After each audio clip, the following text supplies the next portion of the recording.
Okay, go right ahead. Okay, thank you. It's a And pleasure welcome, and to be here, congratulations. as always. So, okay, we'll get started. This year we had, I'll start off with just letting you know what our increase is. Our increase is 1.3%. I think we did a good job on it. We worked with the administration to keep this as close as we can. Some of it went up from contractual stuff like longevity and everything, and that boosted our budget up. But anyway, as I said, the department represents 1.3 increase over the approved budget. Right now, basically, we were very lean and with training, we cut the training budget a little bit because of the fact, and if I'm getting ahead, please stop me, all right? Go right ahead. We cut the training budget a little bit because we have more trained people that can do the instructions now, so we don't have to hire the outside people who were required by OSHA to do EMT and hazmat and all of that stuff. So that paid off in the last couple of years by training these people, which that was up, and you approved the money in the last few years. The holiday pay, what we did was take a 3-year average, and the 3-year average, we saved some money there. Sky, how much was that in a percentage we saved on the holiday? We reduced the holiday pay by $20,000, which is a 10%, to more align that figure of what our actual 3-year average is. So that's why you're seeing a reduction in the holiday pay line. Okay, and please stop me again if you have any questions. The cost of fuel went down, so we reduced our budget by 13%. We're pretty comfortable saying we can, keep that where it is. Now, is that, do we know, where's Mr. Mayor? Step out, okay. Go right ahead, thank you. Okay, building and grounds, we've upped that $10,000, and the reason our buildings are getting old, and the age of buildings, our exhaust system now, which is required by OSHA, is 21 years old, and we have to replace it. We don't have a choice. If not, OSHA comes in now and they, they'll fine you on it. So that's about it on the reducing the capital, if you want to get into that, but I'm sure you might have some questions on the operating end of it. Okay, do we have questions from board members? Go ahead, Mrs. Marmee. Just going back to the maintenance, repair of buildings and grounds, you mentioned that this is for your exhaust system? No, that's part of it, on the building and grounds, that comes under buildings and grounds. But that's part of it. But the building maintenance, in general, the buildings are getting old.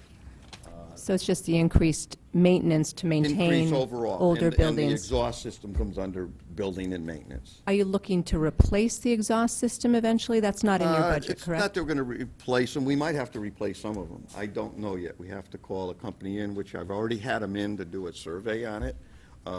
We're probably, like Station 1 is old, and we'll probably have to replace that one, So, Assistant Chief Sherwood has been working on it with the company, more so than I have, and he could probably really explain what it is and why we have to replace it. Inside of all the fire stations, there are systems that connect directly to the fire trucks. So when the trucks start or when they're backing back in, it takes all the carbon monoxide and all the particulates out of the building.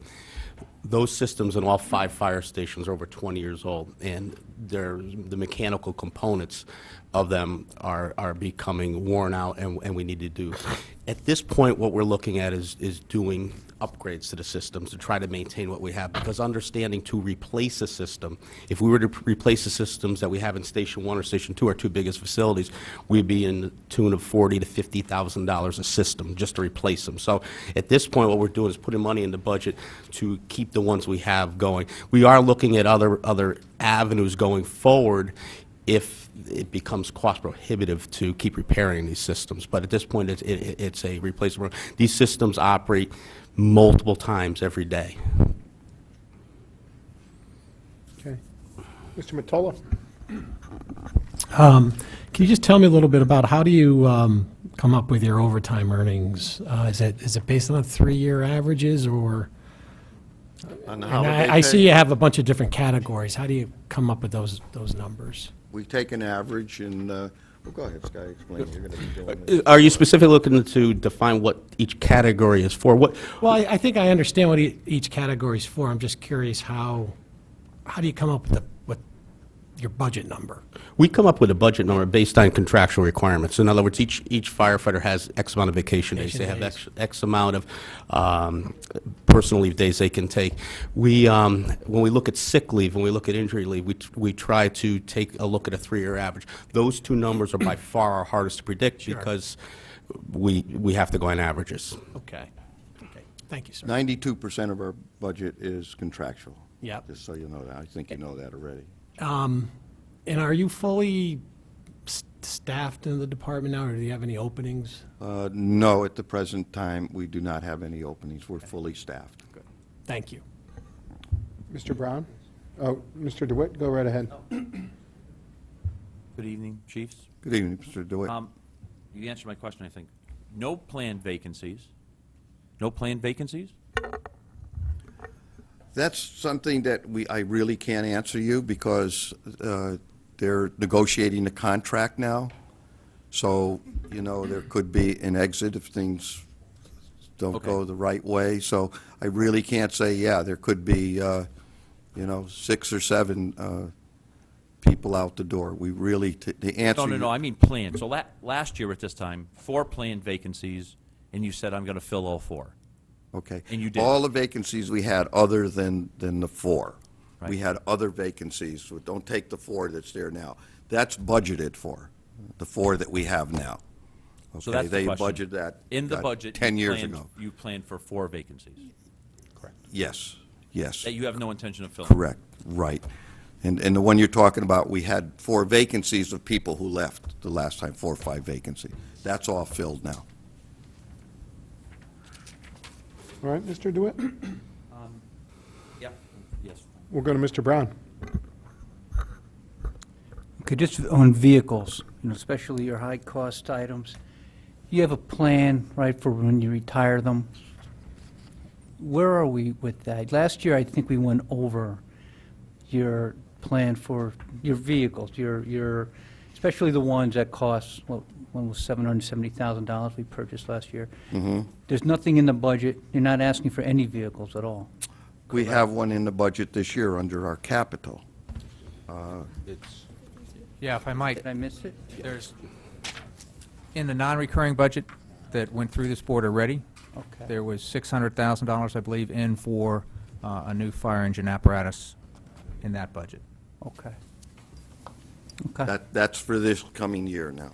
And that coincides with the plan you have for retiring any vehicle? Yes, sir, yeah. We have, I believe I gave the Board of Finance, and if I'm not, I'll get it to you. We had a plan for up to 2025, really, in a replacement program. What we didn't want to do, what they did in the past, say 9, 10 years ago, they were buying vehicles 2 and 3 at the same year. Well, down the road where we're coming at now, these vehicles are all the same age, and you wind up replacing 3. So working with the administration now, we're replacing one last year. I believe we placed one 2 years, and now we're replacing one this year. Yeah, I think we'd like to see that. I'm sure you gave it to us. I'm sorry? We'd like to see it. Oh, yeah, definitely. I can, I'll have that delivered to you tomorrow. That'd be Yeah. great. Again, if I might, the chief actually emailed that out to the RTM earlier today, so we Okay. can certainly email that to the board, too. Please do. Thank you. I'll get it to you, Jim, okay? Other questions from board members? If not, I want to, before we go to the capital accounts, 2 questions from myself. IT software. So last year, we put the $14,000 in the budget, and then this year I see it reoccurring. What is that for? Okay, go ahead, Sky, explain that one. The He worked- $14,000 is for a hiring software program that we're in the process of getting into service. It is not in service yet, but it's a What software, a hiring? it's a hiring system. It's a personnel management hiring system. So, for example, when someone puts in for vacation time or sick leave, it automates the process of hiring. Right now, how that happens is there's a manual process. Someone calls in sick, there's people that are required to do manual tasks, and there's some errors that occur with that process. So we've been trying to automate that feature, and we're in the process of doing that. And is this somebody in the fire department will run this, or will this be run by the HR department? There's going to be some oversight by HR, there's going to be oversight by the fire department, there's going to be involvement with the union to get it up and running. Once it's up and running, it's effectively a seamless program. So is the $14,000 the annual license fee for the program? I What is- believe it is. So we paid that annual license fee this year, even though we never got it implemented? Well, we didn't, we were holding up on some of the payments. I'm into that now. I wasn't satisfied with what they showed us and demonstrated, so I held up on paying them until I know that that's the right way. Just why we're going into this system, I know it sounds like, oh, well, we don't want to do it. When we do the hiring, I have my assistant chief will spend hours at 6 o'clock when the new shift goes on. They'll be hiring till 9 o'clock because you have to call everyone individual. We have a card system. Yeah, no, I get it. I understand the automation of it. I'm not Okay. questioning it. What I'm questioning is, we put it in the budget for this past year. Right. It doesn't sound like, here we are, 3/4 of the way through the year, it doesn't sound like it's implemented. You're 100% right, but we are, believe me when I say we are working on it. I have Assistant Chief Bisson, who's really up on that. So are we My not going to IT end up paying the 14 grand this year, then, since we haven't had benefit of the system for 3/4 of the year? Well, we have to pay for the system, and I really, I have to be upfront and honest with you. I really can't give you a concrete answer. And Sky, maybe you can help me out on this one. Right now, we are not paying that fee. So in other words, that money is in our budget right now. We're not paying that fee. We're in the process of, I don't want to say negotiating, but effectively negotiating with the company to get their system to do what we want it to do. And we're not exactly there yet. We believe we're going to get there, but we're not exactly at that point yet. So we have not paid. The money is still in our budget right now. I would be very surprised if that system is not up and running during this next fiscal year. That's why the money's still in the budget. I'd be very, very surprised. So we're not And- going to end up paying the 14 grand in total No. this year? No. We'll pay some pro rata Some share of it? Absolutely. In this system is ultimately going to save the town money, because there's some efficiencies that we're going to Yeah, I realize, get not it. only in labor, but it doesn't make mistakes. We're human, and we do make mistakes.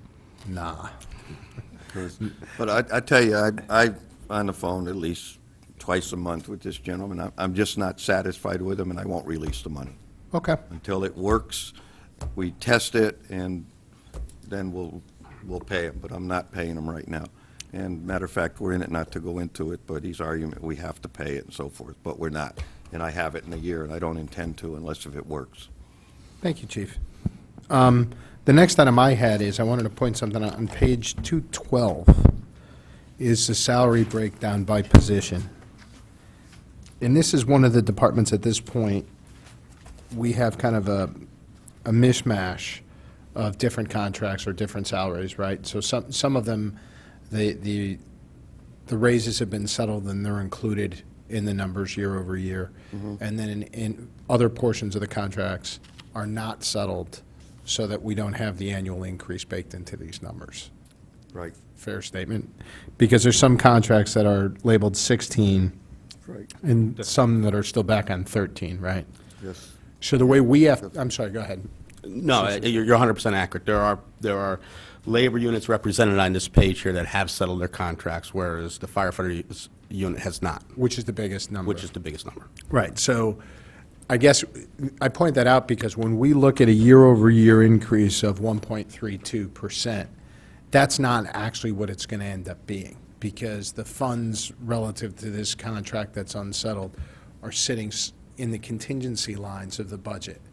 So You're right. that- So that this this represents partial salary increase for a small percentage of the personnel in the department, as well as other operating costs increase, Right. come to the 1.32 increase year over year. Fair statement, I'm just, It's fair statement, and you're right. okay. 100% right, so. And I don't want to, do we have an estimate? Okay, and I'm not asking any dollars, anything like that.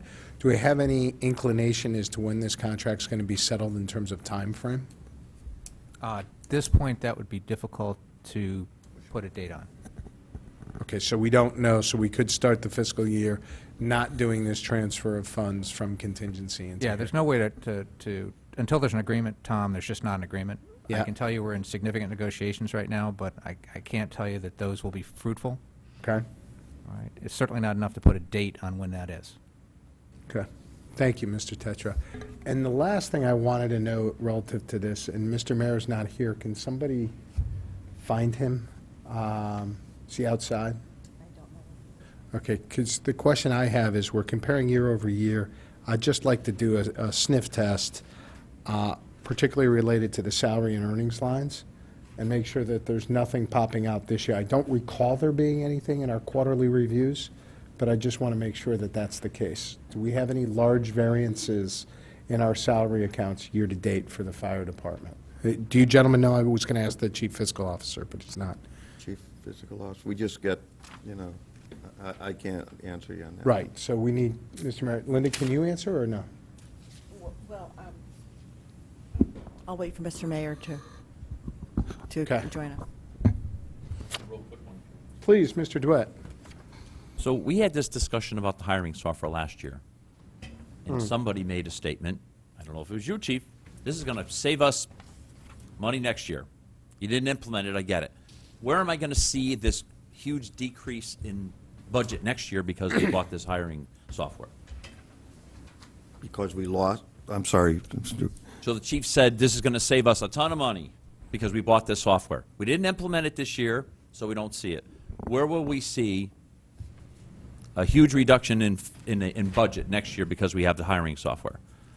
Because it won't be in people, right? You're not, this isn't going to alleviate Was I a the person, one that right? said that? No. Well, the other chief. Go ahead. No, I'll speak to that. I didn't say we'd save a ton of money, first off. What I did say is... What does the note say? No. What I did say is that there will be some cost savings. When the machine is automated, you program the mistakes out of it. When the assistant chiefs like myself do the hiring, there are a series of hiring mistakes that are made throughout the year. If you actually knew how many movements of hiring there were, the mistake rate is extremely slow. But there is a dollar value associated with it, and I don't know that exact dollar value. But we will save, and it is a couple $1,000s. It's thousands. It's not hundreds of dollars that we pay in hiring mistakes. That will go away.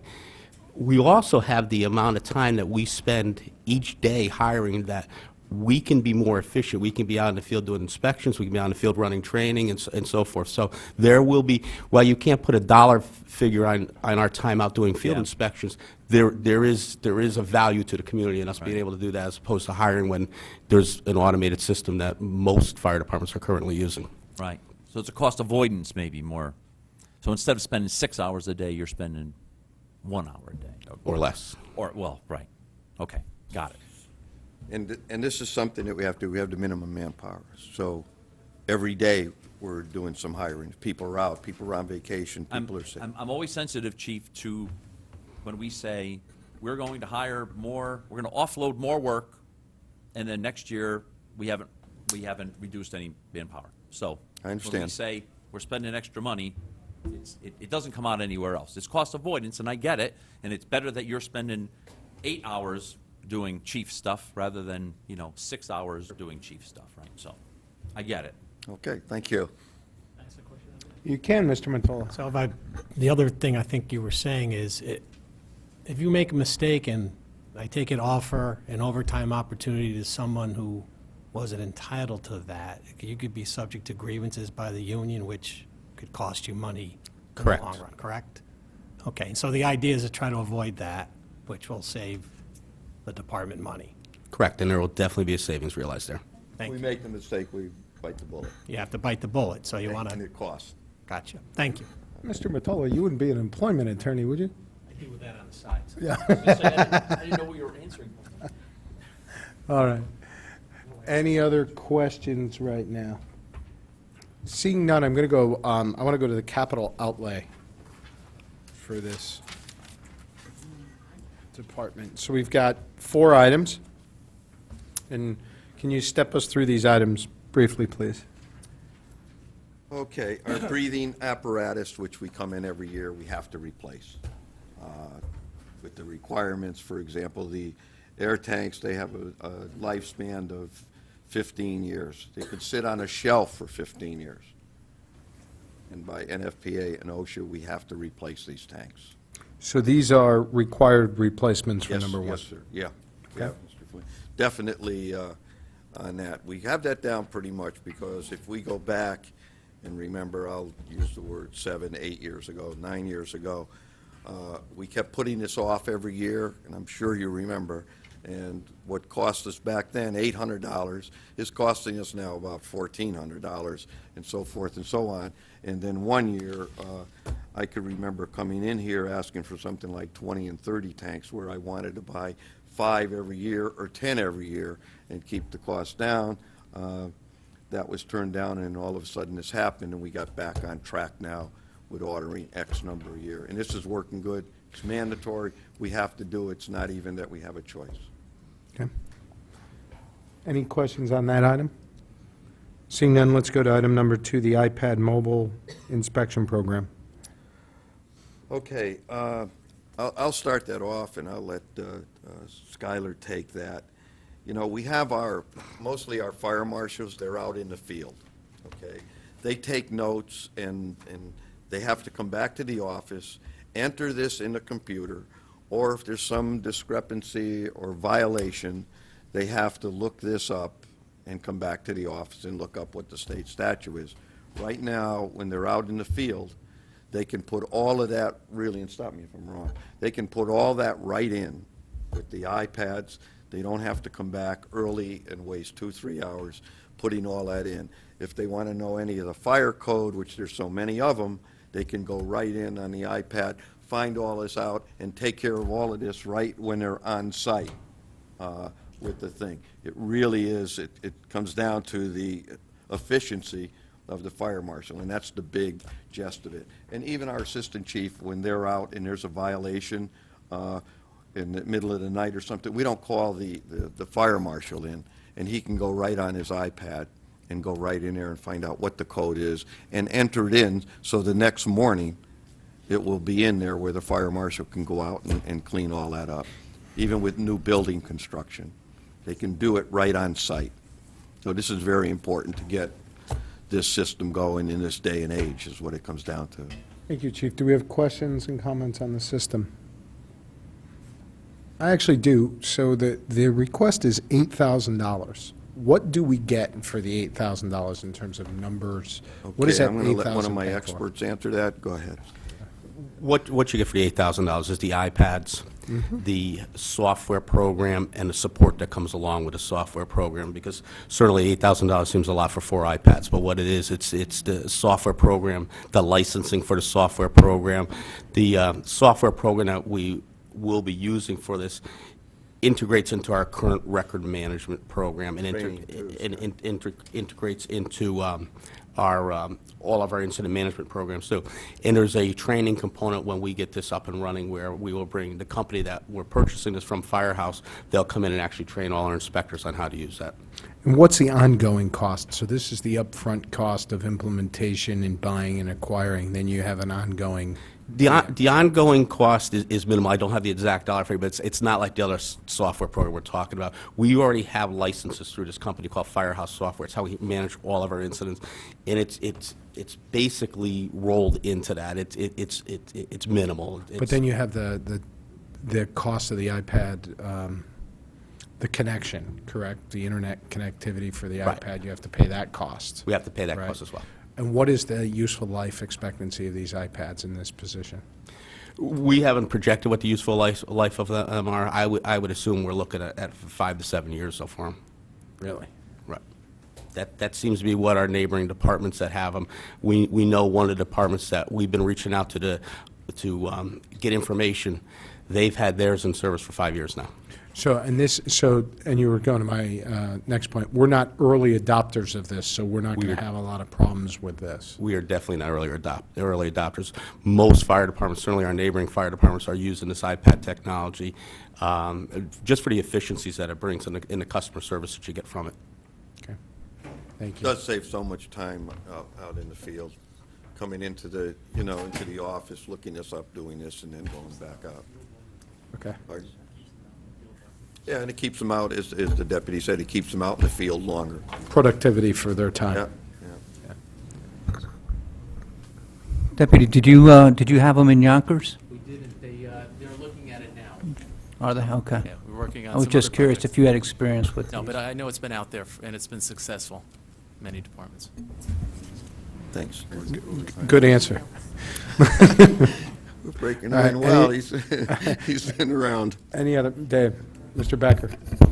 Thank you. Just on the iPad one, you're saying some departments are looking at a 5 to 7 year window on the tablets? Because that's, I mean, one of the issues has been, more specifically with Apple, but that they're phasing, after about 3 years, they cut out the updates on their devices, and on the tablet and phone side, which is a lot faster than a typical computer where you can last longer, but they're putting a line in the sand. So something bought even 3 years ago can't run the newest OS or update or anything. So aren't they finding a problem with, the software and the versions of the software? Or are you finding that because these are more municipally geared products, maybe they're Firehouse as an example, as a software, is kind of working around that a little bit and what OS you can run these on? I mean, because that's a big problem kind of in a lot of sectors. It is, but based on the information we have, we're projecting we'll have them for 5 to 7 years. And that's based on our research we've done with other fire departments. Okay. That's I mean- great. We checked with several, and that's what they're giving us, the 5 year. Okay. Anything else? Mr. Becker, you On all other good? lines, but not on this. Okay, for the fire department. Fire. Go right ahead. Okay. The only other one was, all right, so,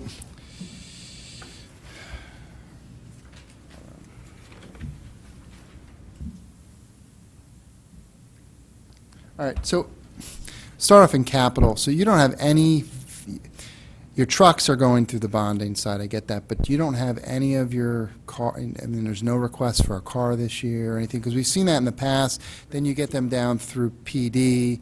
Are you still getting them through PD? I mean, you take like the Yes. Crown Vics, On things the like cars, I feel right now, we have some, and it works. We have some hand-me-downs. I work with Chief McNamara on this, and their mechanic, and we do have in our department some hand-me-downs. So we took the vehicles out. I think we can get away without, hurting our fleet in any way by ordering new vehicles at this time. So you guys are still working together to sort of, Work together very bottom well, down yeah, and- with this.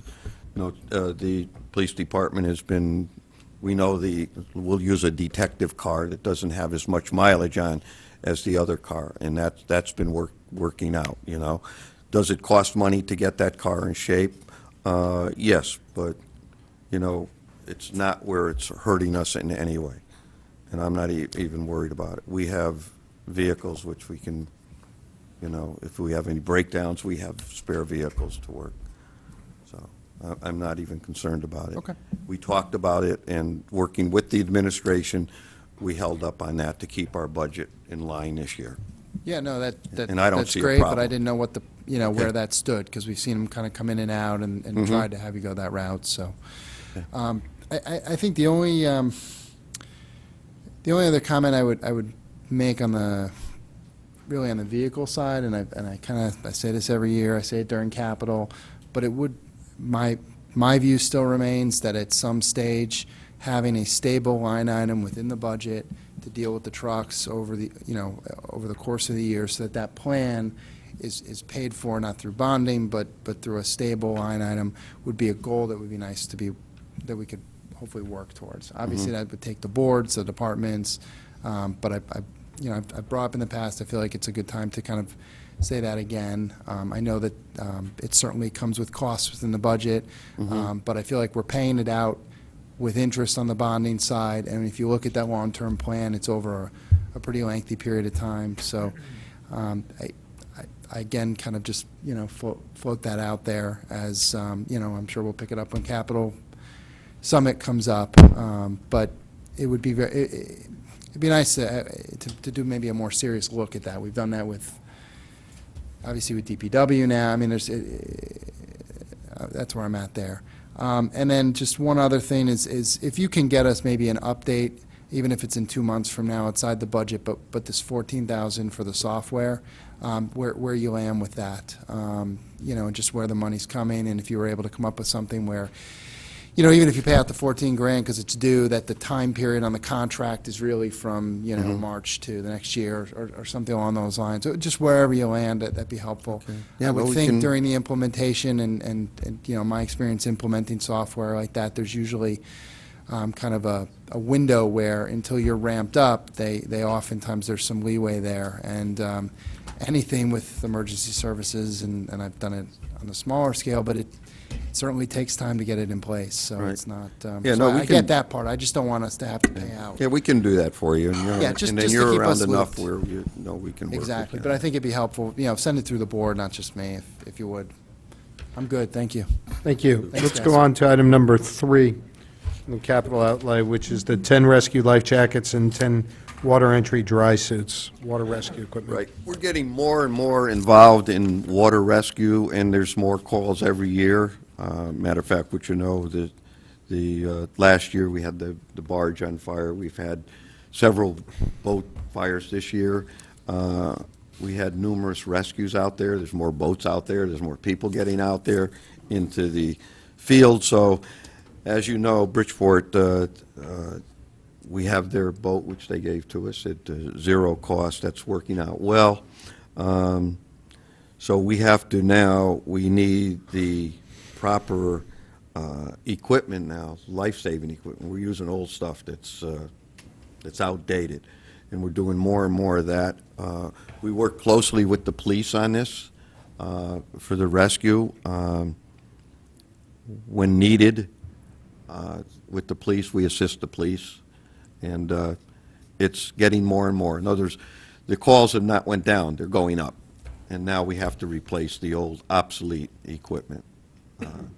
And I'd be glad So if is this everyone- replacement or new, Chief? Is this replacement of this is new. existing? Okay, but is it replacing We have existing? some old stuff right now, all right, which, to tell you the truth, I won't even let them use it sometime. Okay, so this is replacement, this isn't in addition to, this is replacing some old stuff? It's in replacement of stuff that we have, that we do. And it's going to be new stuff, of course, if you know what I'm saying. Okay, so yes, it's brand-new right. equipment Yes. that's replacing used equipment that you want to take out of Old service. equipment, yeah. Some of it I have out of service already. It's not safe to put someone in. And we've had to put our people in the water to get people out. Matter of fact, in this cold weather also. And you get these windsurfers out there. We've been out there in different things like this. So, and police and fire do, as far as water rescue, is a great job.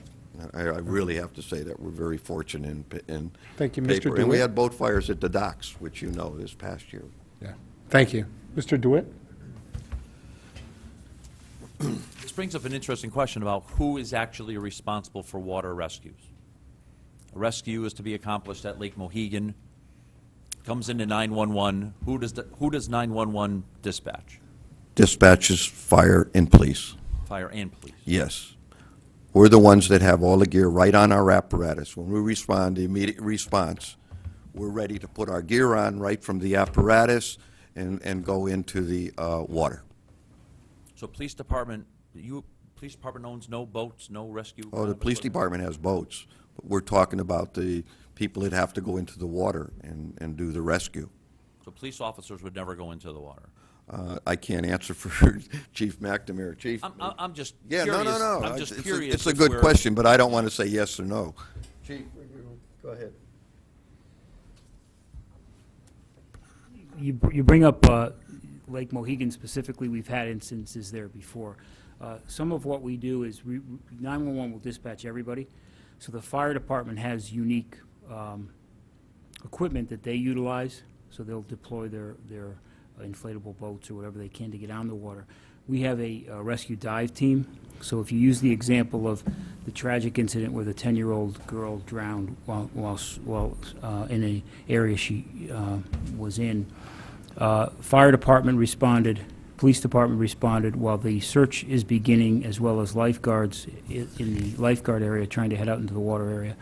Our divers, one who happened to be on duty at the time and has his dive equipment with him, will suit up and they'll go underwater for the rescue. So it is a joint operation just at the Lake Mohegan, which is an interior body of water. Obviously, when you're talking on the Sound, there's different unique things that the Sound presents. During the season, we have a manned vessel so that we will respond quicker at times than the fire department will. So it's really a joint operation that we both work together, and really depending upon who gets there first is depending upon who will do what when they get the call. In addition to that, we were fortunate enough last year, and I don't know whether we're going to do it again this year, we were able to take a used ski-doo or water jet ski and put it up at Lake Mohegan to have it there so that if the lifeguards or one of our responders had to get there and get under the water quickly, they could get into the middle of the lake at a pretty quick rate without waiting for somebody else. The only reason for the question is I wonder if when the dispatcher, the next time it happens, whether it's, the Sound or one of our interior lakes, if And it's we not get- better to say all water rescues are Yeah, police you know, department, you know what I mean? it isn't, because if you look, you have to, for the most part, you have to look at public safety as a whole. So it's no different, really. I mean, it is different challenges, but it's no different than a car accident. At a car accident, we'll send police, fire, and EMS, and each has a different role, and depending upon who gets there first, depending on what takes place first. So the water part of it, you really can't look at different. It does present unique challenges, underwater safety versus above water, but it really is a joint operation of who can get there the quickest. Okay. And we do train together, both police and fire. We have a Oh, good program in training together. It's not where we train, it's not where the police Right. department. We train together as a group. Because, a lot of times, we got this boat for free from Bridgeport. Yes. And we've seen in the past where, hey, here's a free boat, but there's nothing to go with it. And it costs us, $200,000 to equip the boat. Right. Right. This isn't that situation. This No, is, you've been definitely. doing this for a while. You didn't just get into the water business because you got a free boat, right? So, no, I'm okay. Thank you. And we use it for firefighting, too, which we've had And- several boat fires this year. Any other questions, comments from board members? Seeing none, we'll go to the last item, which is the hose and water distribution equipment replacement.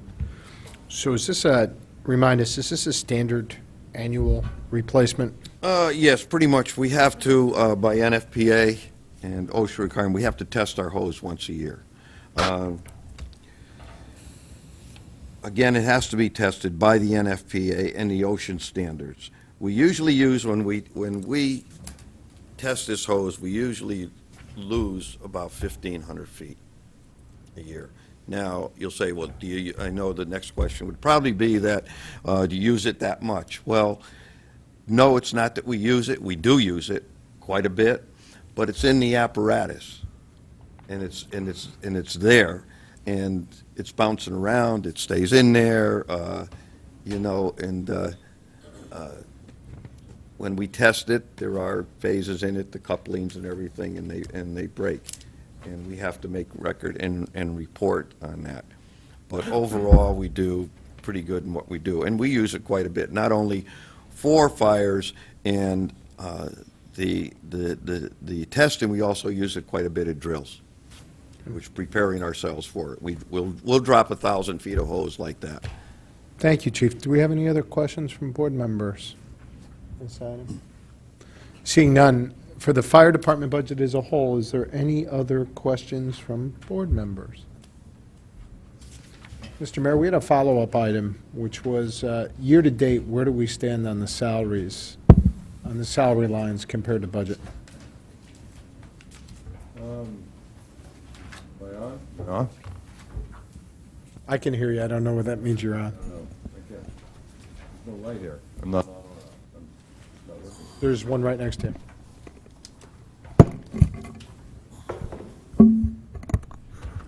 I can't speak specifically to the various items. I do know, like this, that some of the overtime lines are stressed with excess overtime compared to what was budgeted. So I would,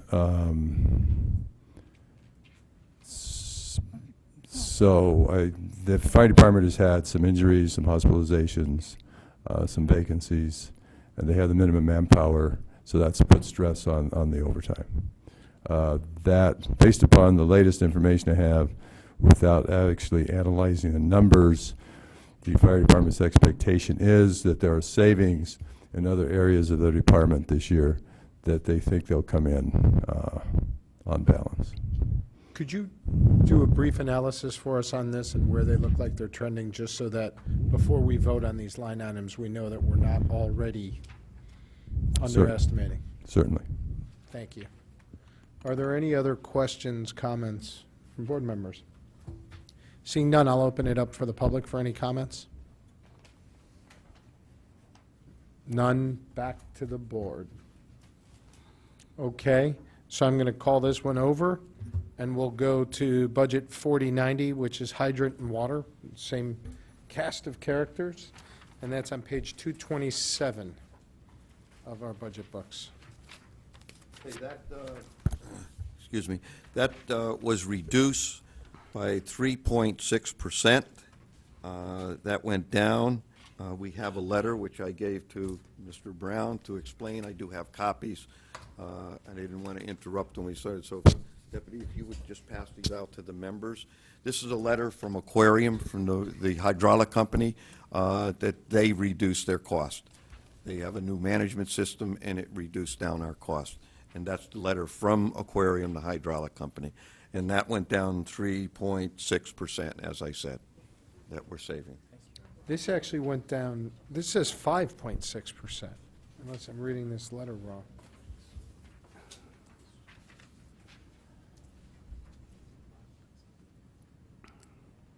It says 5.6%. I can address that. Well, go ahead, don't answer, go ahead.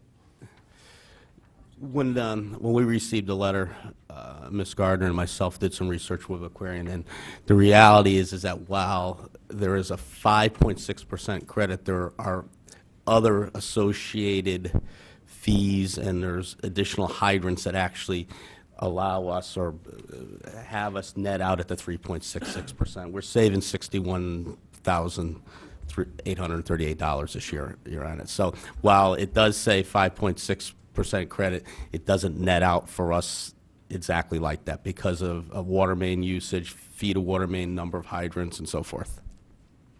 So we're really going up by 2% with a 5.6% rebate.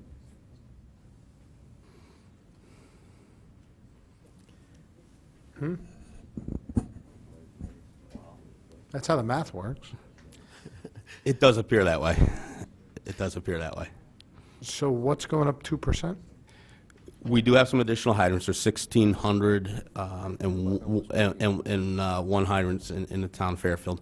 So there were a few additional hydrants put in and additional feet of water main. I must assume that that's where that increase is, and probably their rate. We have added additional fire hydrants up in the Greenfield Hill area.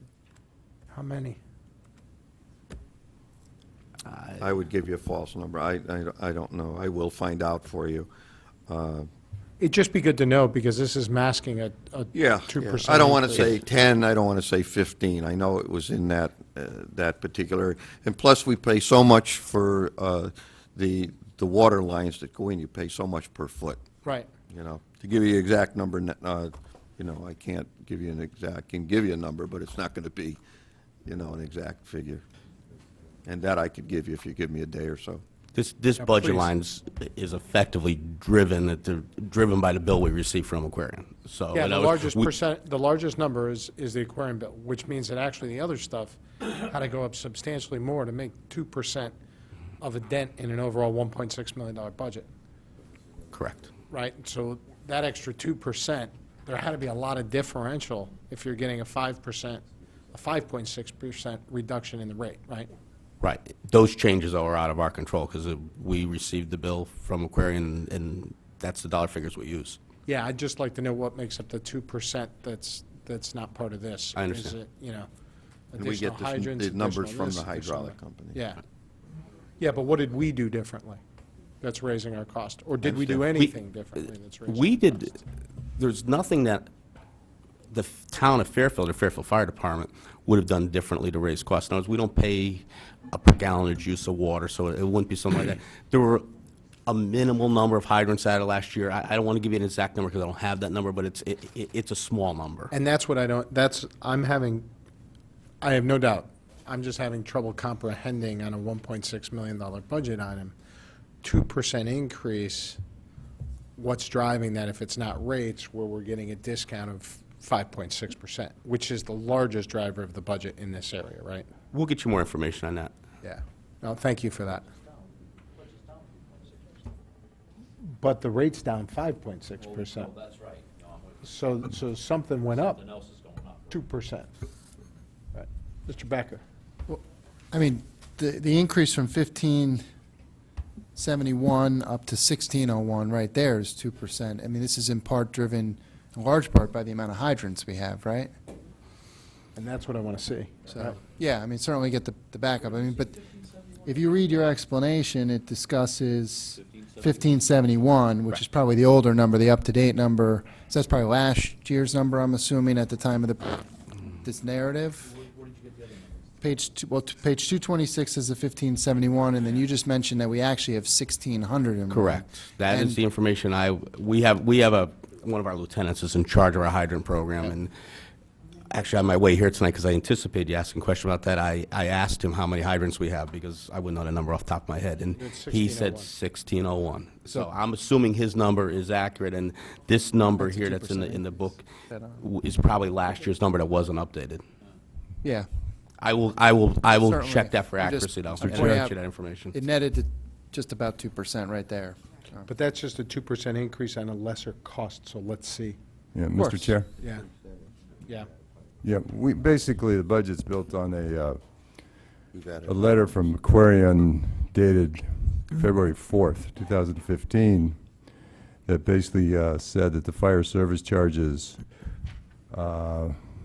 for calendar year 2015, based on the present rates, which is a proxy for the full year, would be $1.7 million.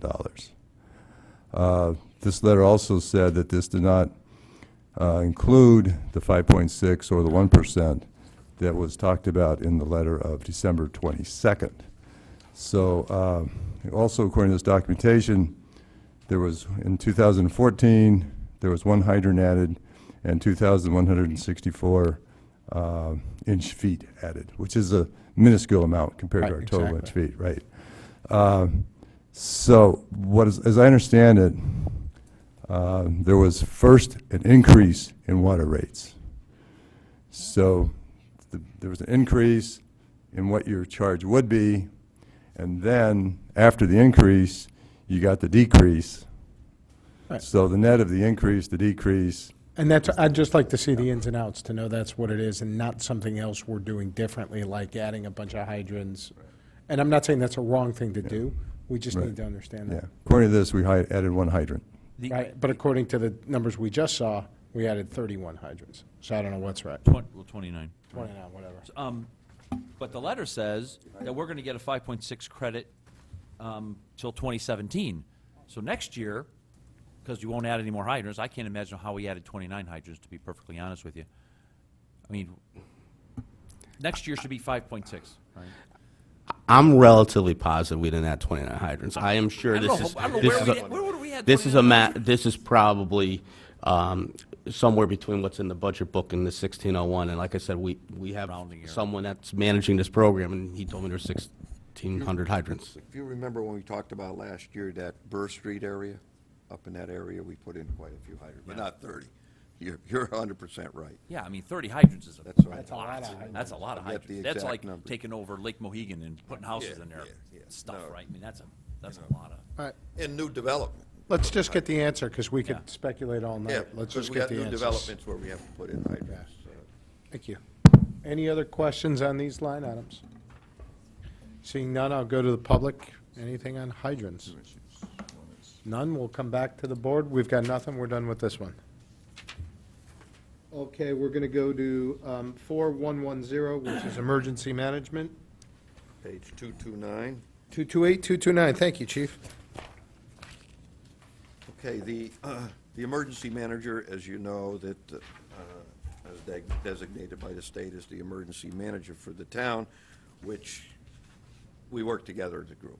Police, fire, we're all one group, but we have to have an emergency manager and assistant. They reimburse the town, all right, for the secretary's salary, which is one of our secretaries, and she does all the numbers and puts the numbers together. And also, they give us back money for the emergency manager, which is myself, goes into that. And that goes back into the fund. I use the word, maybe I'm wrong in using this, it's really a gimme. They give me what we're going to get, and that's it. We can't argue with them, say we want more, we want less, or anything else. The state now, years ago, we could really do that. If one of the departments didn't give up-to-date budget or right kind of budget, we could take a little money from them. But now the state has hired 2 individuals now that's in charge of the state emergency management, and also they have an assistant. So what they give us is what we get. And I don't know how else to put it. But they Thank you. reimburse the town. Do we have any questions on this? You'll note that it's gone up by 1%. We'll also note that the new contract as of 2016 is represented in these numbers. The FIA contract is in these numbers. Questions, comments from board members? Mr. Mottola? Just, so the secretary is a secretary in your office? Yes, sir. But it's part of her, some of her salary is paid through this? Yes, oh, definitely. She works on it, and there's Okay. quite a bit to put that in. She is actually assigned to the fire marshals to assist them, you know, with tank removals and stuff like that. And I also have her doing working with us. Thank you. All set, Mr. Mottola? Any other questions from board members? Seeing none, we'll go to the public. Nothing from the public, and I'm assuming nothing back at the board. And we're done with emergency management. We'll now go on to budget 4150, which is emergency communications, which is page 231. 231. And are you guys okay? Police warrant does that. 231, 232. Yeah, who's coming?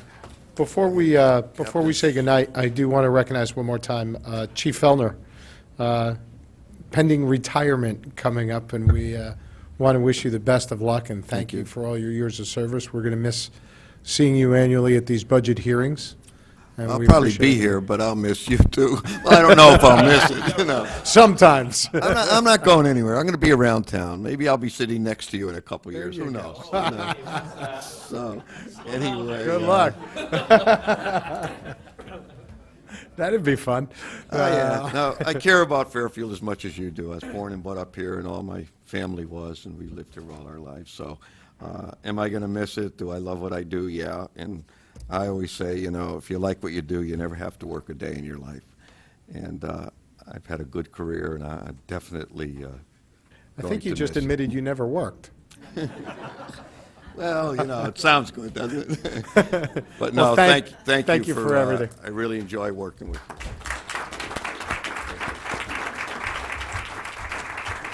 Thank you very much. Thanks, Sam. All right, and we'll go on to Emergency Communication Center. And I'm going to turn it over to you.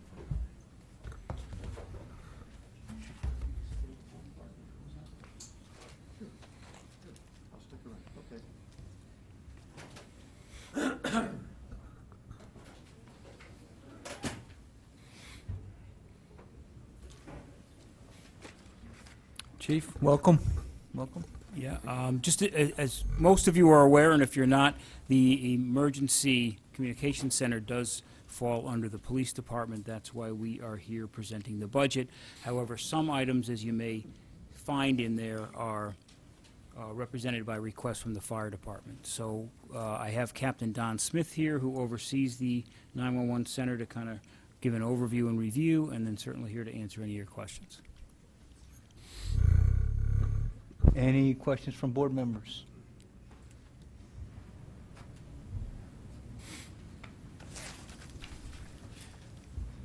How about on the payroll side, 8.4% increase? Mr. Mayor, any comment about that on a 0.84% increase? We still negotiating?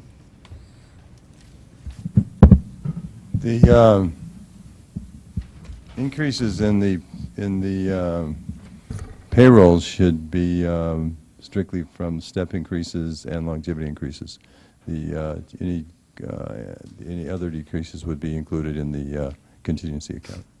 Okay. Any comment, Chief, on the reduction on line 51055, overtime earnings replacement, almost 8% decrease? Yeah, I can answer that. Two things happened with that. The first was in our payroll line for overtime earnings. That had coming in over budget every year, while our overtime replacement was coming in under budget. So some of that is I changed 2,000 from the overtime replacement, added it to overtime earnings. So that's part of the reduction in that line. I also looked at historical, what we've been paying out in that line, and tried to adjust appropriately. All right, thank you. Any questions? If not, we could go to page 234 and look at the capital. If you could just walk us through the, right? If you could just walk us through the items, please. Sure. The first item that I have listed is the $34,000 for fire department radios. That is an annual replacement that the fire department does for their portable radios. So that is an annual replacement program that they have in place. Any questions on that item? We're on to number 2. Next one I've got is 8 mobile data terminals. These are for the police cars. Again, a year ago, we established a replacement program for our vehicle MDTs, which are critical for operations. You know, we're to the point now that a police officer cannot be out on the road without the mobile data terminal. That's how we do all our reporting.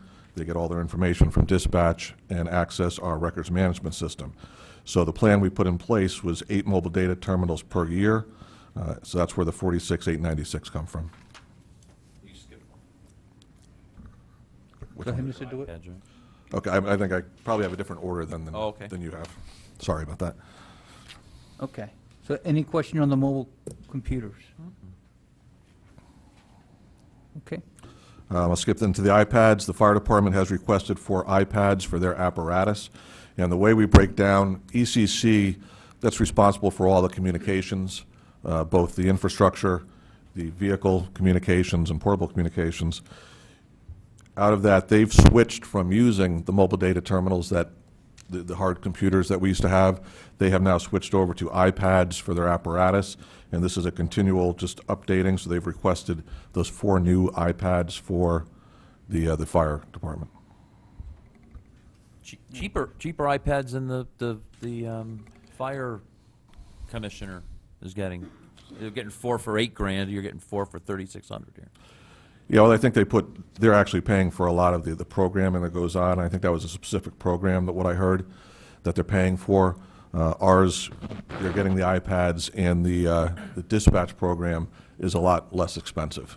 No data connection, that kind of stuff? We do have the data connection, which is built into the communication line. That's why we see a little increase on our communication line.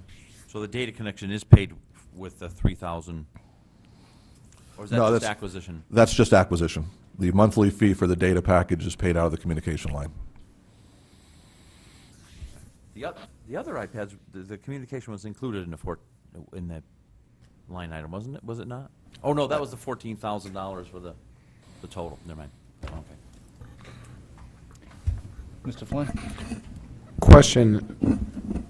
So I see a lot of spending here on telecommunications, data, voice, radio. Also saw this in the fire department. What's the overall technology plan and who owns that? Do we need mobile computers, iPads, radios? What's the integrated plan? Where are we heading with all of this?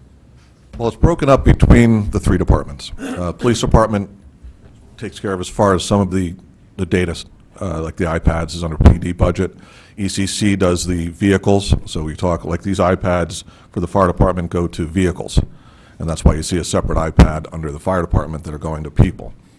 The technology is continually changing. But what you're saying isn't making me feel any better. It's scaring me, because it's saying that there's three departments that are acting independently of each other, buying a whole bunch of technology. And it's a combination of technology that's radios, iPads, and mobile computers. And I'm not for a minute saying you guys don't know what you're doing. I'm just saying, is there a technology team that for our public safety program, make sure that when you go out to buy these things, you're buying them en masse, you're buying them so that they can communicate with each other, and that there's a plan that we're moving away from this technology and moving to that technology. And I'm not getting that. I'm not saying it's not there. I'm saying I'm not getting that feeling.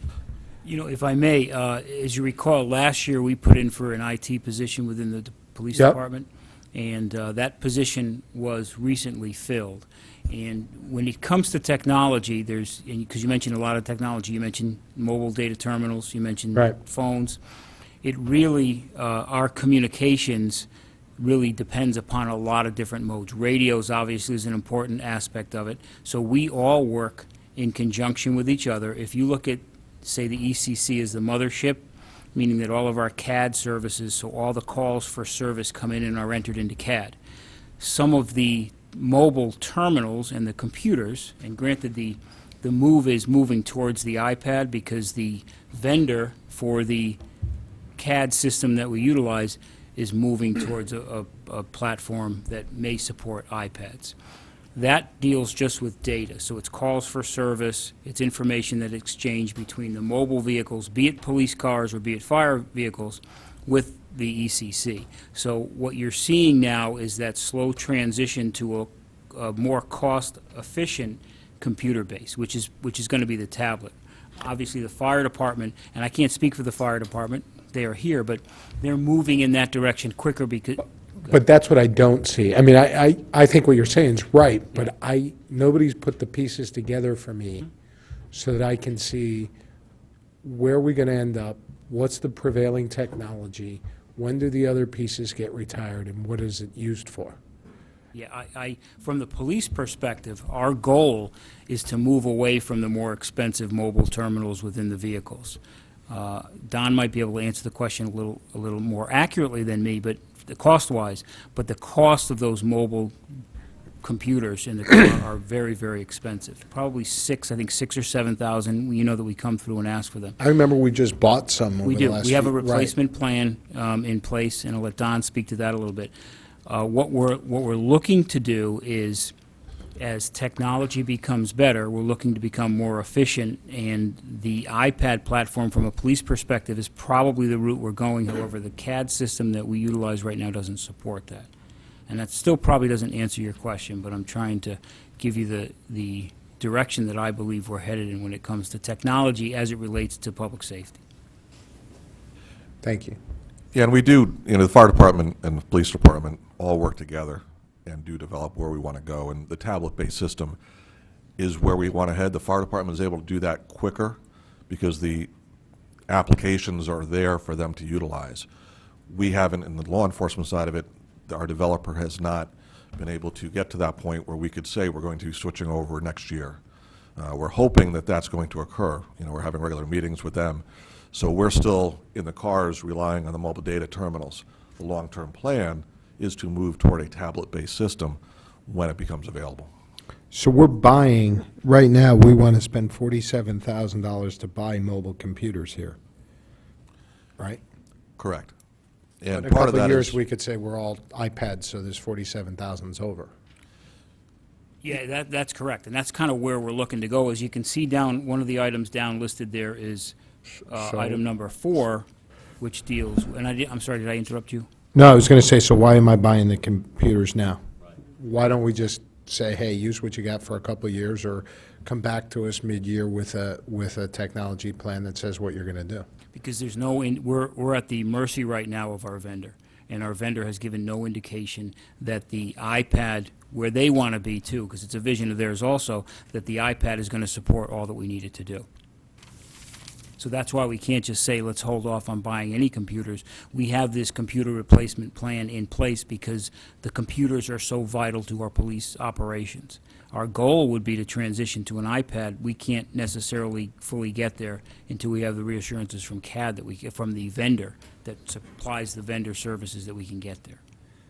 And you don't have any reassurance from them at this point as to what their time frame is? They're moving, they're moving in that direction. It's just a question of getting it to be exactly what we have with the mobile terminals. We don't, believe me, if I didn't think we had to spend the money on the mobile terminals, I certainly wouldn't. Our goal is obviously to reduce that cost. It's just we're not yet ready to say that we can hold off until that time when they give us that green light. Can we do 4 instead of 8? You know, I'll leave it to Don to kind of review the replacement plan. I would be very cautious about interrupting that replacement plan at this time, given that we're not necessarily sure when that full CAD system would be operational. And my thought process on that is you just hired somebody, you're starting to pressure the vendor, this is the way the world is going. If we spend the 4 and then you decide next year they're 2 years, 3 years, 4 years out, you can actually spend and buy the 8 next year or 10 next year. I'm not trying to micromanage it, I'm just saying I don't see the technological vision. So I'm having problems saying we're buying all these iPads and we're buying these mobile devices, and by the way, we want to move to iPads and we're spending 50 grand now. And I'm just sitting here going, time out. Yeah, sure. I'll leave a little bit of that to Don to answer what that replacement plan would look like and how that would affect the computers. Go ahead. You may not be able to answer this, and it may be unfair, but let's suppose you're going in that direction, and in 2 or 3 years, you have the technology, and you think you can go in that direction. Would you envision, though, I would imagine you wouldn't envision replacing everything, all the PC mobile computers, and swapping all of them out for the iPads. Would it be... Do you envision it being a steady swap out? So in other words, if we spend the money, $46,000 on these, I would imagine you would get their regular useful life out of these computers before you would switch over to the iPads. And then some of the older mobile computers that you want to switch over to, if the iPad technology is available, you would then replace those with the iPad technology. I guess the question is, could you use them, maybe you don't know, can you use them both while you're transitioning? Yeah, I think that there generally would be a transition from the mobile computers to the iPads. I don't think it's going to be today they're iPads and our equipment is no longer useful. I don't know whether you're confused or not, and I don't think you are, but just to kind of clarify so I make sure that I've clarified it, the fire department iPads, I think that they're transitioning, that request, correct me if I'm wrong, Don, is they're now transitioning away from those computers. That's why they don't have any requests in there for those hardcore computers, because their requirements from the vendor are much different than our requirements. Our requirements deal with federal databases and computer databases that the transition has not been as smooth as they had hoped it would be, and they can't give an indication of how that would be. So you'll see from number 2, the fire department is asking for that because they're more prepared at this point to transition. But by the mere fact that I'm sharing that with you is at least to share with you that we are having those discussions and moving in that direction as a team. We're just behind them because the requirements are different. Thank you for that. The other, with the mobile data terminals too, we have a replacement plan in place. Because they're in the cars, and they're used 24/7, and they're bounced around, even though they're a tough book type computer, they only last a couple of years. And what happens is, as they break down, realistically, the car comes out of service because we can no longer send the car out because the officer can't work in it. I remember that. So it increases our maintenance and repair costs, as well as downs cars periodically if I don't have a spare. I just don't want our replacement program to trump a disruptive technology, which might be a better solution, and that's what I'm trying to say. What's our plan here to integrate that disruptive technology and make sure that it's going? That's all. Okay. Yeah, Mr. Tetra. If I might highlight two other kind of drivers for this. I think one is, as is pointed out, there's a transition from the vendors to the tablets. However, with both police and fire, one of the other components is reliability, because they're using this 24/7, because literally they're out in the cars and in life-threatening situations or life-saving situations, and that reliability is huge. So just because it's available on a tablet doesn't mean we'll transition right away. We need to make sure that reliability is far enough down the curve that we can count on that.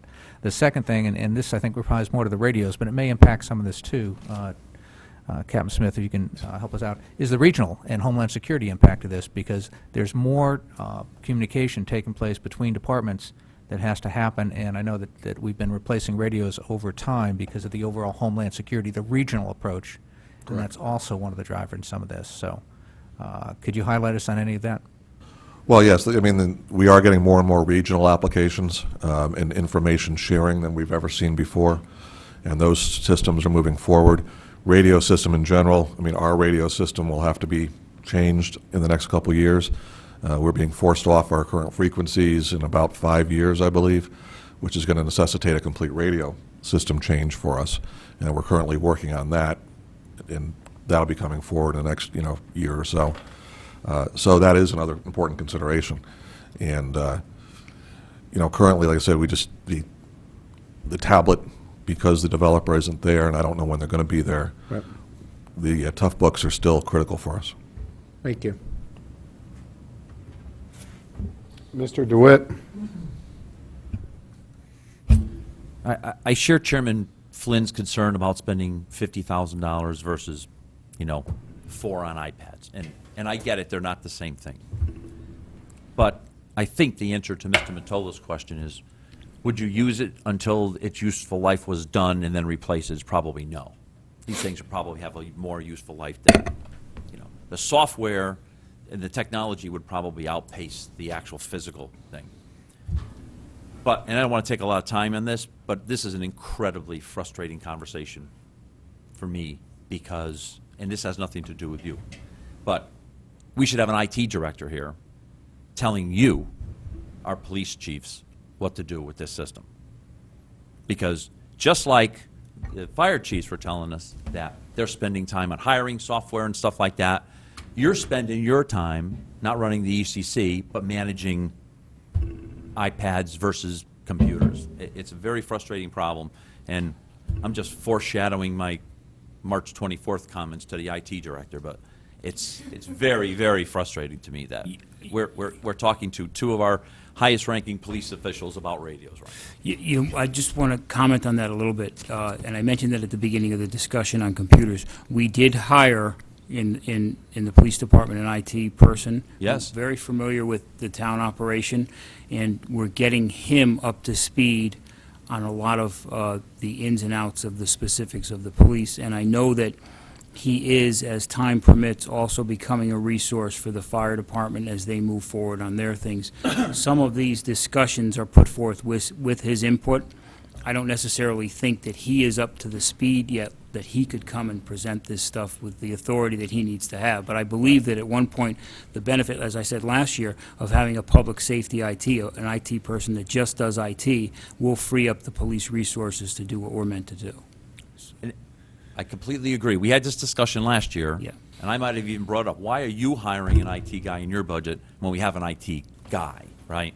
And I completely understand that. You hired him and shared with the police department out of necessity because you don't have support elsewhere. That's just my personal opinion. But I'm with you. You got a new IT guy, he will probably do great things, but it still doesn't take away from the fact that there's a overarching plan that we've asked for many, many, many years that I think would benefit the police department, the fire department, Department of Public Works, everybody, if we really knew what our IT plan was for the town. So, thank you.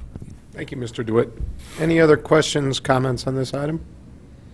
Go on to the next item. And the next item is the audio recorder for the police department and fire department. Currently, our system, and it records all incoming emergency lines, most of the standard phone lines, as well as all the radio transmissions. And the current system is well over now 10 years old. The vendor in the next year is going to be offering no further support on that system.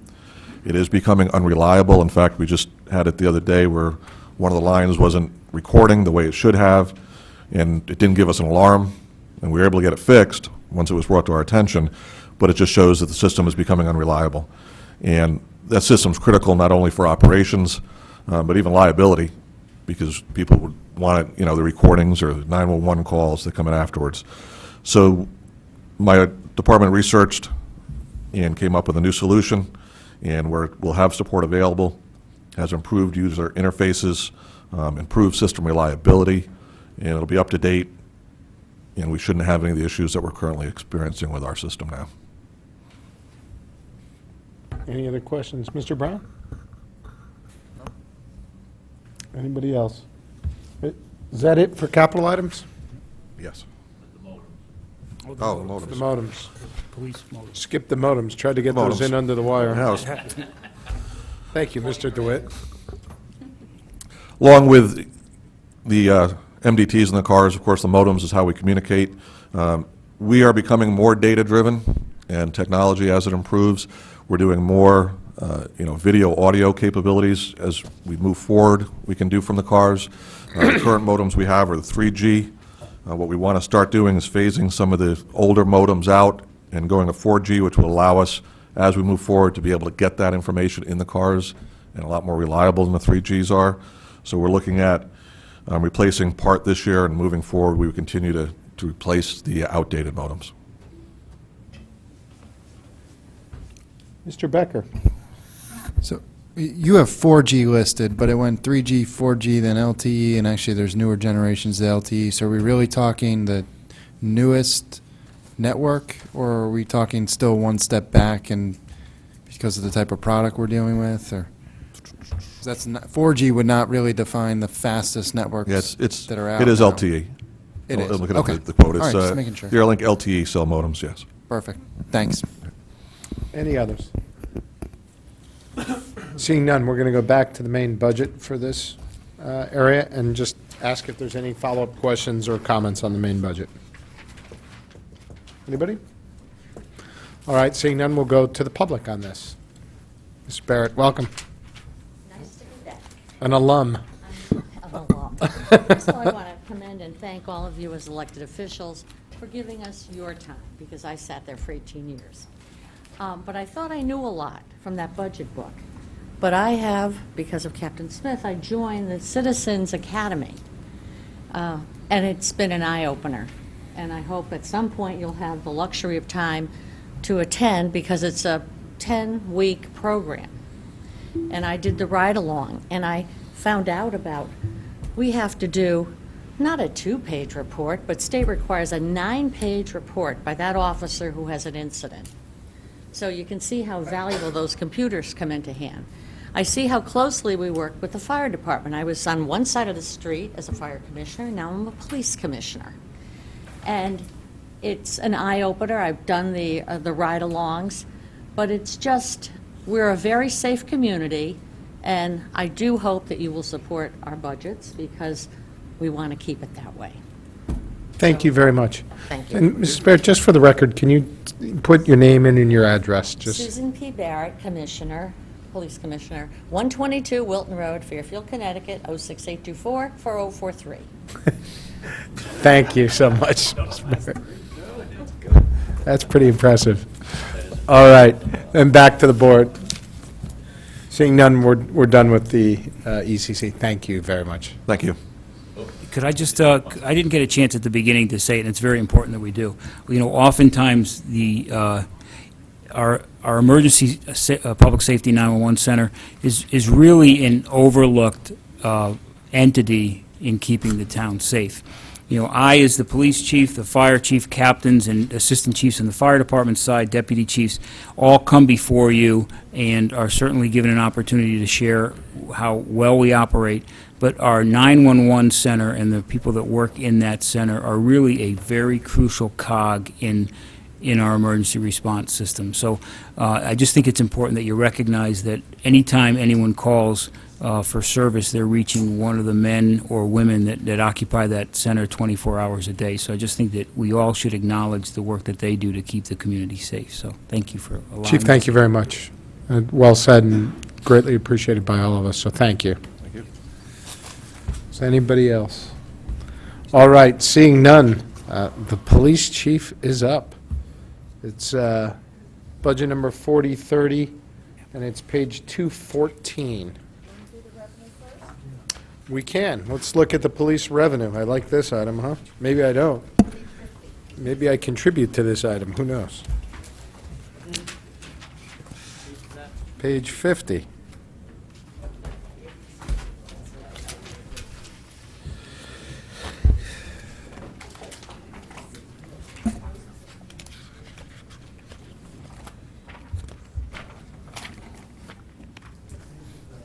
Okay, and who will speak to the revenue lines?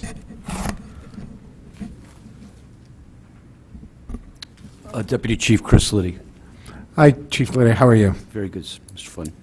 So we have several line items that are just three-year averages, so I think we can probably skip those for purposes of this discussion unless anybody has any specific questions on those.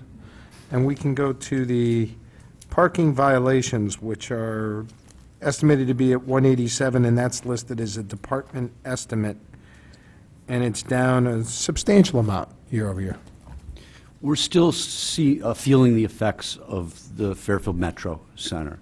I think that if you visit our downtown railroad station and the auxiliary parking lots on a daily basis, there is just simply less vehicles parking there. That has a result of less parking violations in the general downtown area in addition. So I just wasn't comfortable going with a three-year average on that. We're seeing a steady decline. Where are we coming in this year, Mr. Mayor? What's going on this year in the parking violation? Well, again, I think we're looking about an $89,000 negative projected for the full year. Now, bear in mind, there's less parking violations in winter months. When Memorial Day hits and our beaches open up, we see a spike. Okay. Does anybody have any questions on this line item? Mrs. Gardner, are there any other line items on here for the police department for revenue? Okay, thank you, Chief Liddy. And now we'll go to, what did I say before? We'll go to 214, 215, 216, 217, 218, and 219 for the police department budget. Chief, do you have any opening comments you want to make? Yeah, just very briefly, kind of just give you an overview of the last year. Last year, we responded to 44,000 calls for service, which is a 3,000 call upgrade from the prior year.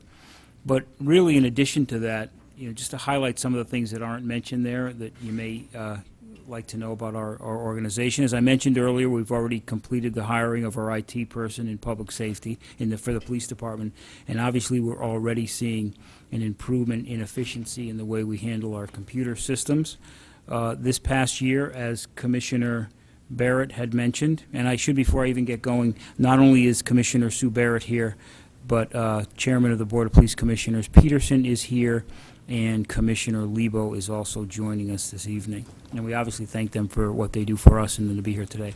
But in addition to that, we had a Citizens Police Academy, which is obviously an outreach to the academy, to the community to try and understand our department a little bit.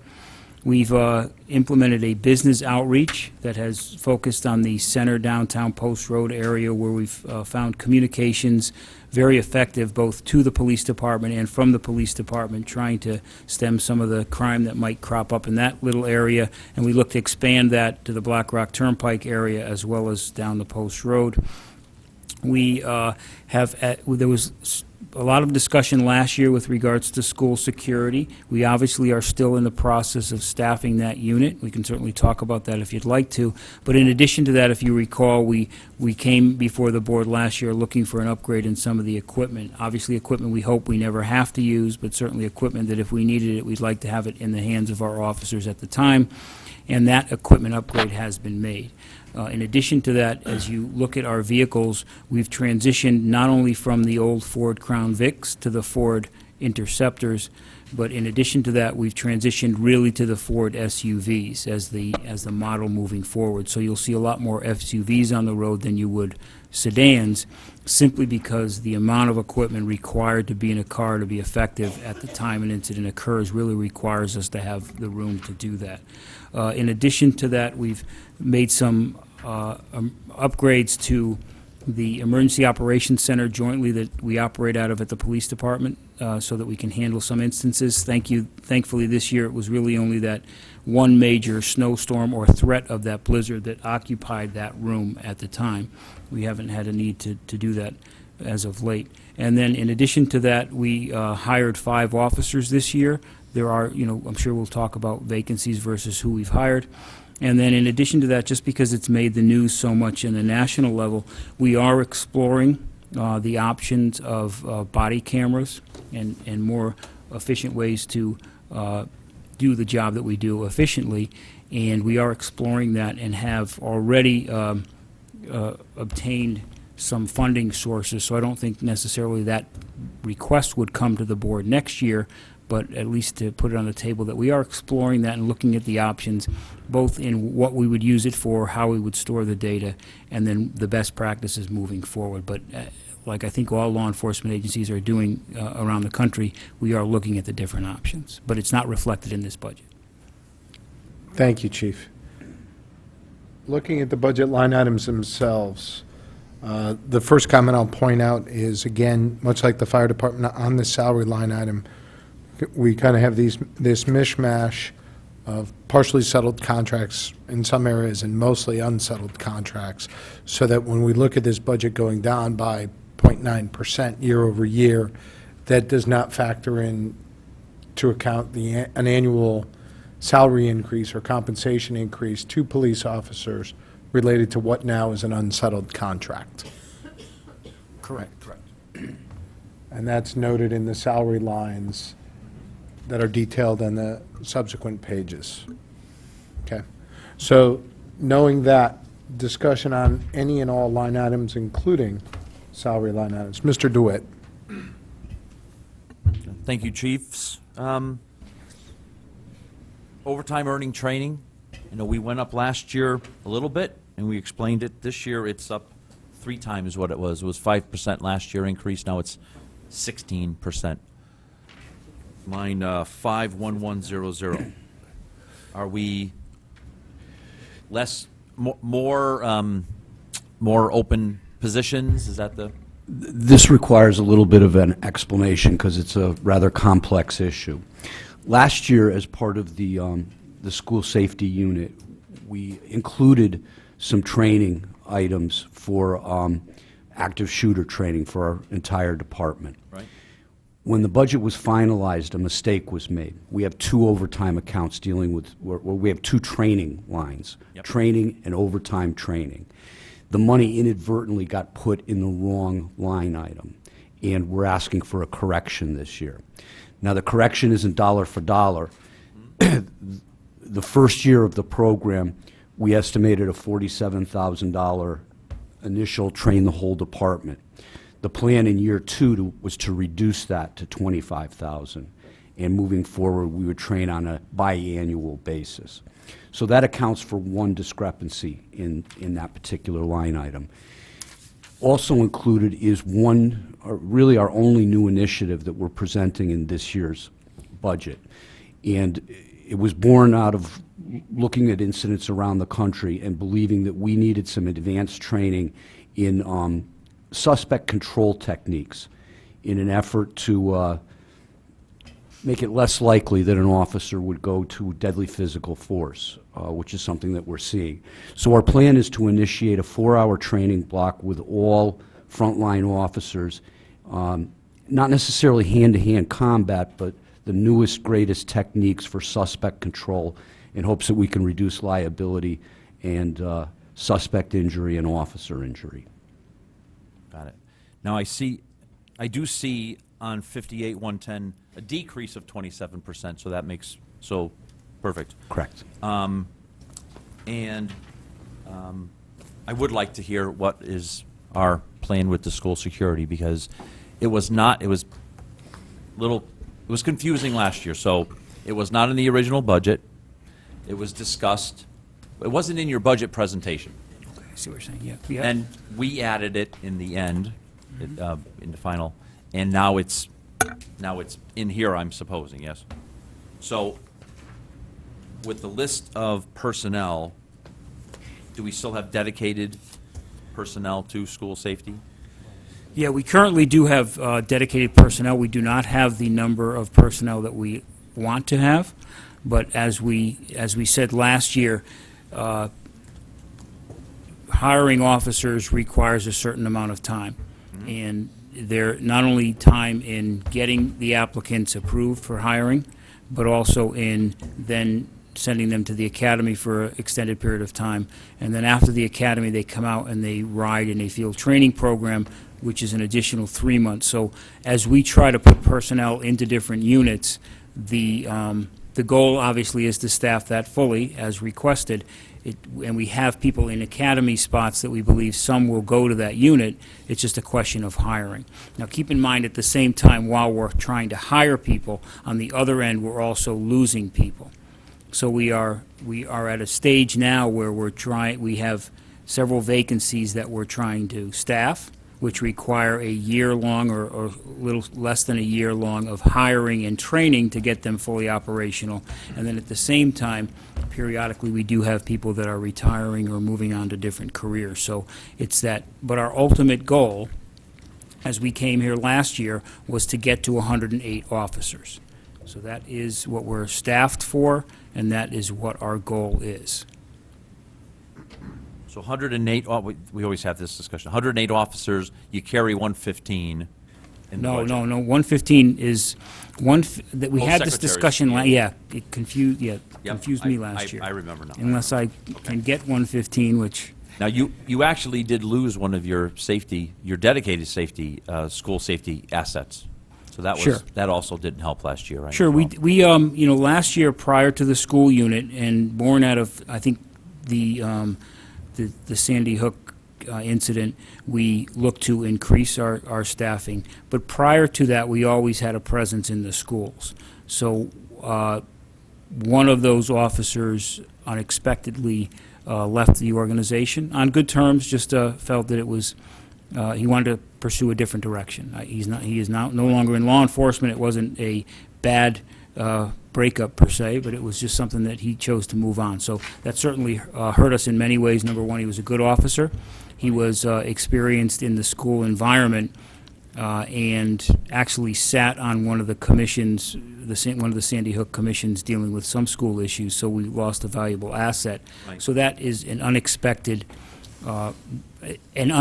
result of that loss is that it requires us to continue trying to staff at 108. And then as we get people in, one of the holes we have to fill is that. Right. So of the 108 officers when we're at full capacity, how many will be school security dedicated officers? Eight, including a sergeant. So it would be 8 officers, including a sergeant. Eight and a sergeant. 8 and so a 9. sergeant, yeah. Thank you. And that includes, you should point out there that in that also includes our 2 DARE officers. So in that 8 is our 2 DARE officers who have moved away from the DARE program and now teach a modified program developed by us that touches more grades than just the 5th grade. Okay, Mr. DeWitt? Ray, I'm good, thank you. Any other questions? Okay, this year's been a challenging year, as I recall, because a lot of ins and outs in personnel, correct? So it's tough. Next year, there was several new hires, several replacement hires this year. Lots of overtime, as I recall, right? But down on salaries, correct? Correct. We currently have 3 individuals in the academy expected to come out in May and begin their field training, on top of 2 vacancies that still exist. Now, I know, so there's 2 vacancies that still exist that you're actively trying to hire right now? Correct. And the goal is to get them here and in the academy sooner rather than later, so by the time we hit the next fiscal year? Or, I don't know how that works. Actually, with these 2 vacancies, our ultimate goal is to find 2 certified officers so we don't have to train them. Can't Okay, promise that that's going to take place, but we have a couple candidates to see if they So to get be at a through. higher pay grade as No. they come in? No, same pay grade, we just wouldn't have to send them away to an academy. Can we do that a lot more often? It's a double-edged sword, and I agree, we have this discussion all the time. Finding the right candidate, leaving an agency for the right reason is just a home run. But sometimes you get people leaving an agency for the wrong reason, and it's a constant balancing act. Right. Don't burst my bubble. So, do we have any reason to believe that this coming year will be as much an upheaval as this past year has been in terms of the ins and outs of the officers? I know you were trying to hire for the new programs. You had some unexpected people leaving the forces. You had some other things go on. If obviously each year you have injuries or things of that sort, do we see a more stable year coming up? I would believe so. I mean, obviously, a lot of things are happening all at once. We have a lot of officers that are out. You know, we recently had 2 or 3 officers that were out injured that look like they may be on a long-term injury. So those are things you don't account for. Obviously, you don't want them, but when they do happen, we have to fill those.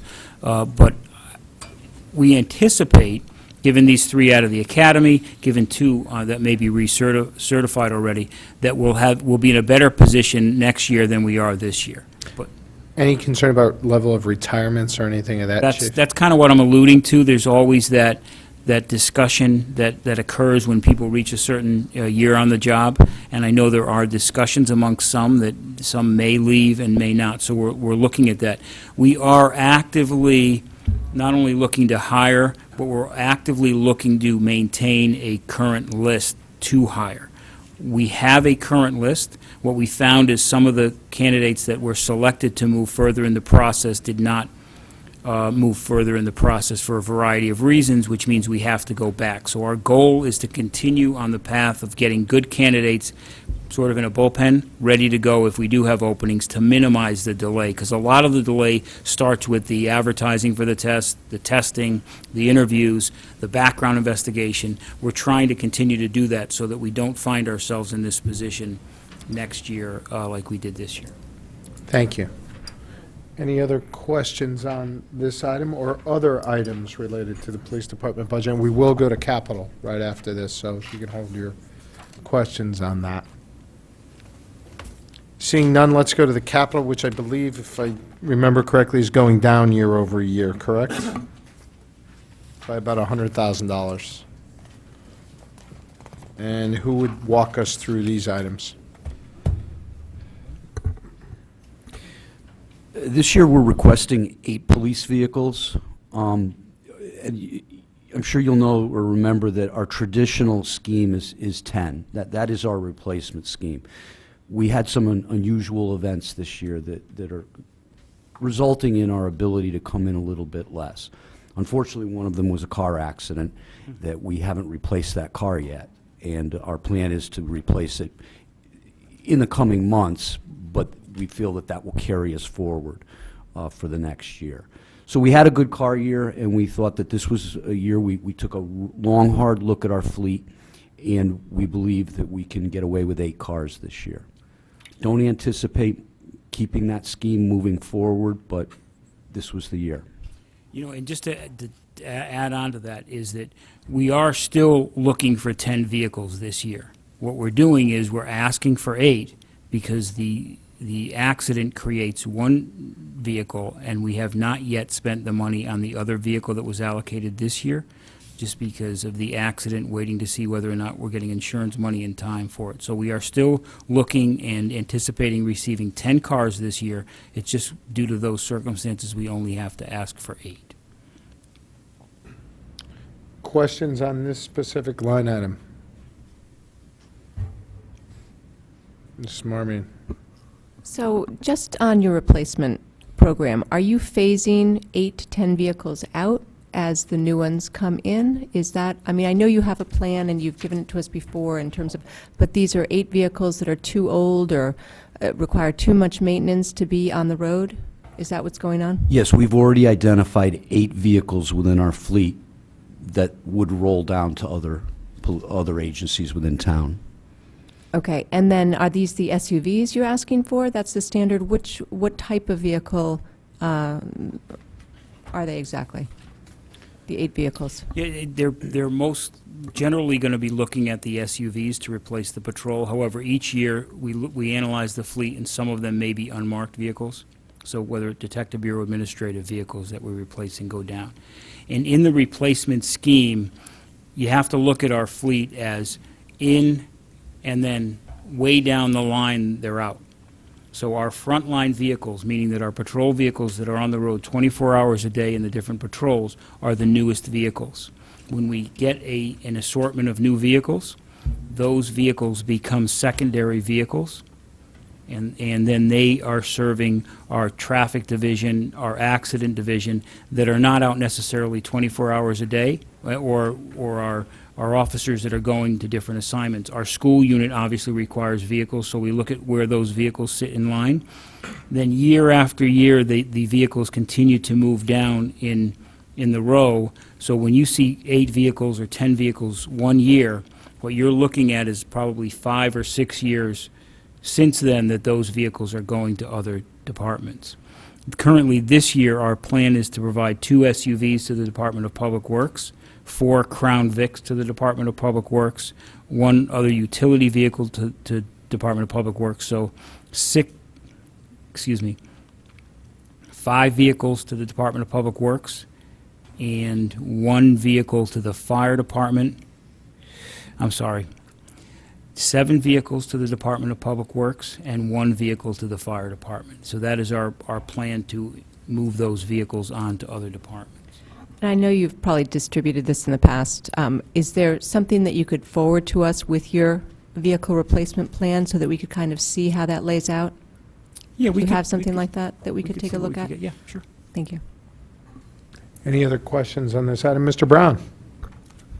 Just, if you could explain that last sentence in this, cost reflects estimated 1% increase than in past history, but we're getting 2 less cars, but there's an increase. Is that, am I reading that right? I think it's an anticipated 1% increase in the vehicles. I don't think we've necessarily locked in the exact cost of the vehicles, but we've been told that we would anticipate a 1% increase. In vehicle costs? That's correct. The price of the vehicle, according to Ford, is likely to increase by 1%, but although that number has not been released yet for... Does that mean per vehicle? Is that what that's saying? Per vehicle, What does that yes. mean? Okay. Any other questions on this line item? Well, we appreciate you being prudent with the cars. Getting the police chief in a car accident is not our preferred method to save money. Promise won't do it again. Yeah. And we are continue to be thankful that you're okay. Thank you. So let's go on to the next item in the capital plan here. The light bars and the solar speed indicator signboard. Go right ahead. It's simply 2 light bars. That's our traditional replacement scheme. On average, we're getting about 8 years out of a light bar, which is pretty good, but the 2-a-year replacement scheme has worked very well for us. The solar power speed indicator signboard is not something that we traditionally put in our capital line. I believe it's only the 2nd time in recent history that we've done it. On Umpqua Road in a school zone, there are 2 of those LED indicators. During this last year, a well-organized South Benson Road group of residents came forward with a number of traffic calming initiatives, and it's whittled down to a couple action items. One of them that is unfunded is one of these LED indicators that they have brought before the commission has approved, and they are seeking the funding through our budget. Thank you. Any other questions, comments on these items? All right, seeing none, we'll go back to the police department budget as a whole. And comments, questions on the budget as a whole. Mr. Kiley. Thank you, Mr. Chairman. Thank you, gentlemen, for being here. Chief McNamara, can you go back to your comment about the 108 officers? And when I look in the book, I just want to make sure I'm looking at apples to apples for the right lines that would add up to that. Am I just looking at the 4 lines that have police next to them that currently add up to 104? Is that the equivalent of the 108 that you would like to have? Tell me what page you're on. I'm on the 217. personnel page, Oh, I'm 217. I'm not fully recovered, so I'm still Okay. having difficulty with sight and numbers, obviously. You mentioned 108 officers. Yes. Is that those 4 lines, starting with police detective? Well, it would 16? actually, 108 would be from myself right on down. From So- yourself right on down? Exactly. That's Okay. 108 sworn officers. So it would be the second line deputy chief, police captain, chief, police captain at 2, police chief, police detective, police lieutenant, officer, sergeant. Those would be the lines. So Okay. from the second line Mhm. down to sergeant, just taking out the master mechanic position. Okay. And those 4 plus the 104 below it get to 108? Yes. Yes. Okay, thanks. Yes, yeah, 104 plus the command staff is 108, yes, sir. Thank you. Any other questions? Seeing none, before I turn it over for comment from the public, well, actually, let me turn it over to comment for the public, and then I have my own comment. Does anybody have any comments from the public on this, on the budget? All right, seeing none, back to the board. Anybody? I have one follow-up item, and I don't want to get into the discussion here tonight because I don't think it's our role, but I do want to point something out that was brought to our attention last week, and that was a line item in the DPW budget that had gone up a fair amount due to some actions that they portrayed of the police commission as relates to police personnel being assigned to road work, and the fact that there was some concerns over the safety of the road work, and that there were ongoing, our understanding is there's ongoing discussions between the administration, the police commission, and the police department as to how to handle that. And we would ask that, and encourage you guys, if you would please try to resolve those sooner rather than later, because it's causing DPW's budget to go up to pay for police personnel on the side of the road. And there's some question as to, is there a more efficient way that that could be handled with the departments working together? And the police commission's forgotten more about this than we know, but as the financial stewards of the town, if there's a way that the groups can work together, it just seems patently unfair that somebody else's budget is going up by a decision by the commission that oversees this department. So we just got to make sure we work together and come to an efficient and effective solution. And I know from the first selectman that the administration, or I believe, I don't want to put words in his mouth, but from what he said last week, I think you're engaged in discussions about this at the present time. And to the extent that we can get those done before our budget vote, that'd be very helpful. Yeah, just to comment a little bit on it, because I am aware, obviously, a little bit of that Please, discussion. yeah. I think it was portrayed a little different than is actually. We do not require the Department of Public Works to hire a police officer at every job they work at. Obviously, there are some situations where the work, depending upon the length of the job, the road or the location, so there is a finite number of roads and roads in town that we ask that the Department of Public Works, depending upon the work, Makes sense. hires officers based upon the safety of the officers. And the other thing to keep in mind is, we've had a lot of discussions on that. The police commission decision, and it was a police commission decision, was thoroughly discussed with the Department of Public Works. We have had ongoing meetings on it, because I think it was portrayed a little bit that we don't want to discuss it. We certainly meet regularly with the Department of Public Works on, issues that help make a more efficient operation. But it's not on every road job or every time the Department of Public Works goes into the road. That'd be great, and if we can clear that up, because you're absolutely right, that's how it was portrayed. And if that's not the case, I'm assuming there's a credit to come back on this budget for that amount, because it was portrayed that the reason it went up was because it had to be at every job site. Right, okay. So assuming that's not the case, and the DPW budgeted that way, there should be some type of adjustment. So let's get a clarification on that, Mr. Mayor, if we can, and if we can resolve that before the budget vote, that'd be excellent. Sure, okay. And we appreciate that, thank you. Yep. And I'm sure somewhere in the middle's Yeah, and it's always work, but, ultimately, at the end of the day, any time that there's an imposition into the roadway that's oftentimes open for free travel, we have to take that under consideration and make sure that it's done adequately. Sometimes that can be done with simple signage, other times it requires a larger analysis by members of our department to see what other steps we can take. Understand. Yeah, thank you. Thank you very much. Any other questions, comments from board members? Seeing none, we're good on the police department, and we'll just have animal control left to do. And thank you, gentlemen. I appreciate you being here.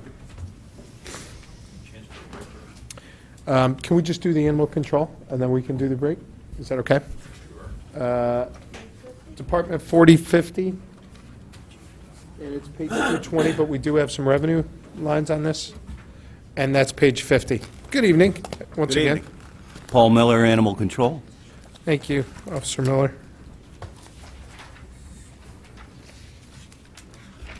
So page 50, which would be your budgeted line items for revenue, and it's all done on a 3-year average, and it's $15,000. Does anybody have any questions?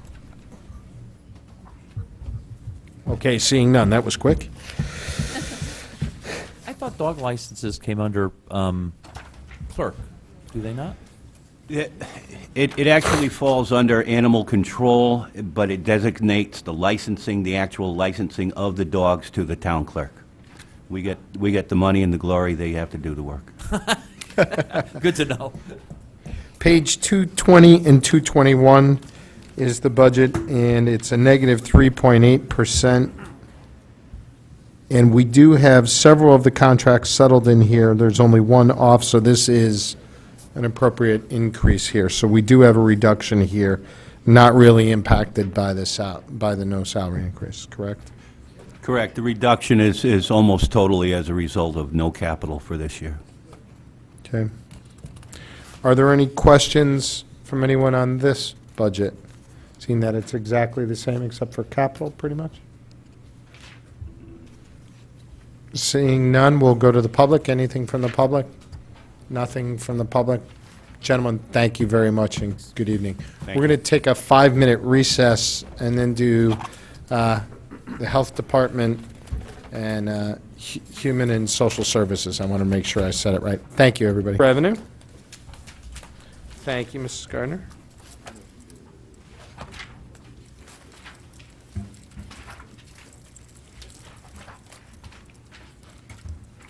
Okay, total Health Department revenue, $174,000, and that is the 3-year average. Correct? Everything's based on the 3-year average? Are there any comments that you would like to make on your revenue line items? at this Regarding point? revenue, no, it's been relatively stable. Okay. 3-year average, a good, reasonable way? That's the Okay. best way. Does any board member have any questions or comments on these budgeted items? With With none, we're going to turn to the operating budget, which is the expense budget, 261. Thank you, Jim. Okay, this budget goes up by 1.89%. We'll turn it over to you guys. Sure. The bulk of that increase is the request. It's a return of a request that we had last year of 2 part-time health aides. So the largest portion of that, $30,000, is for that. Aside from that, it's a 0.7 increase in our budget. You'll notice when you look at the line items of the 15 line items in the budget that I have control over, they remain level as they have for the past 7 years. And so there are no changes there. The request here is this year. Last year we asked for 3 part-time positions. We were given 1 part-time nurse for the middle schools, and this year we're returning, as suggested by Mr. Walsh last year, to come back next year and ask for it again, so we are. We're asking for 2 part-time health aide positions. Each of those positions will be at the high school level, and so I have passed out some supporting materials. The first selectman challenged me to do better this year in defending it and supporting it, so I've tried to do just that with providing some visuals. So I will, it's 6 pages, but those of you who know me know I talk fast, so I'll get through it in about 68 seconds. And for those watching at home, I do have, for those in the room, I have some copies of what I handed out on the back table, and for those at home, it's posted on the homepage of the Health Department website, the same supporting materials that you see here. So what we're trying to achieve here is regarding some stress and pressure in the high school nursing offices, the 2 at the Fairfield Ludlow and Fairfield Ward.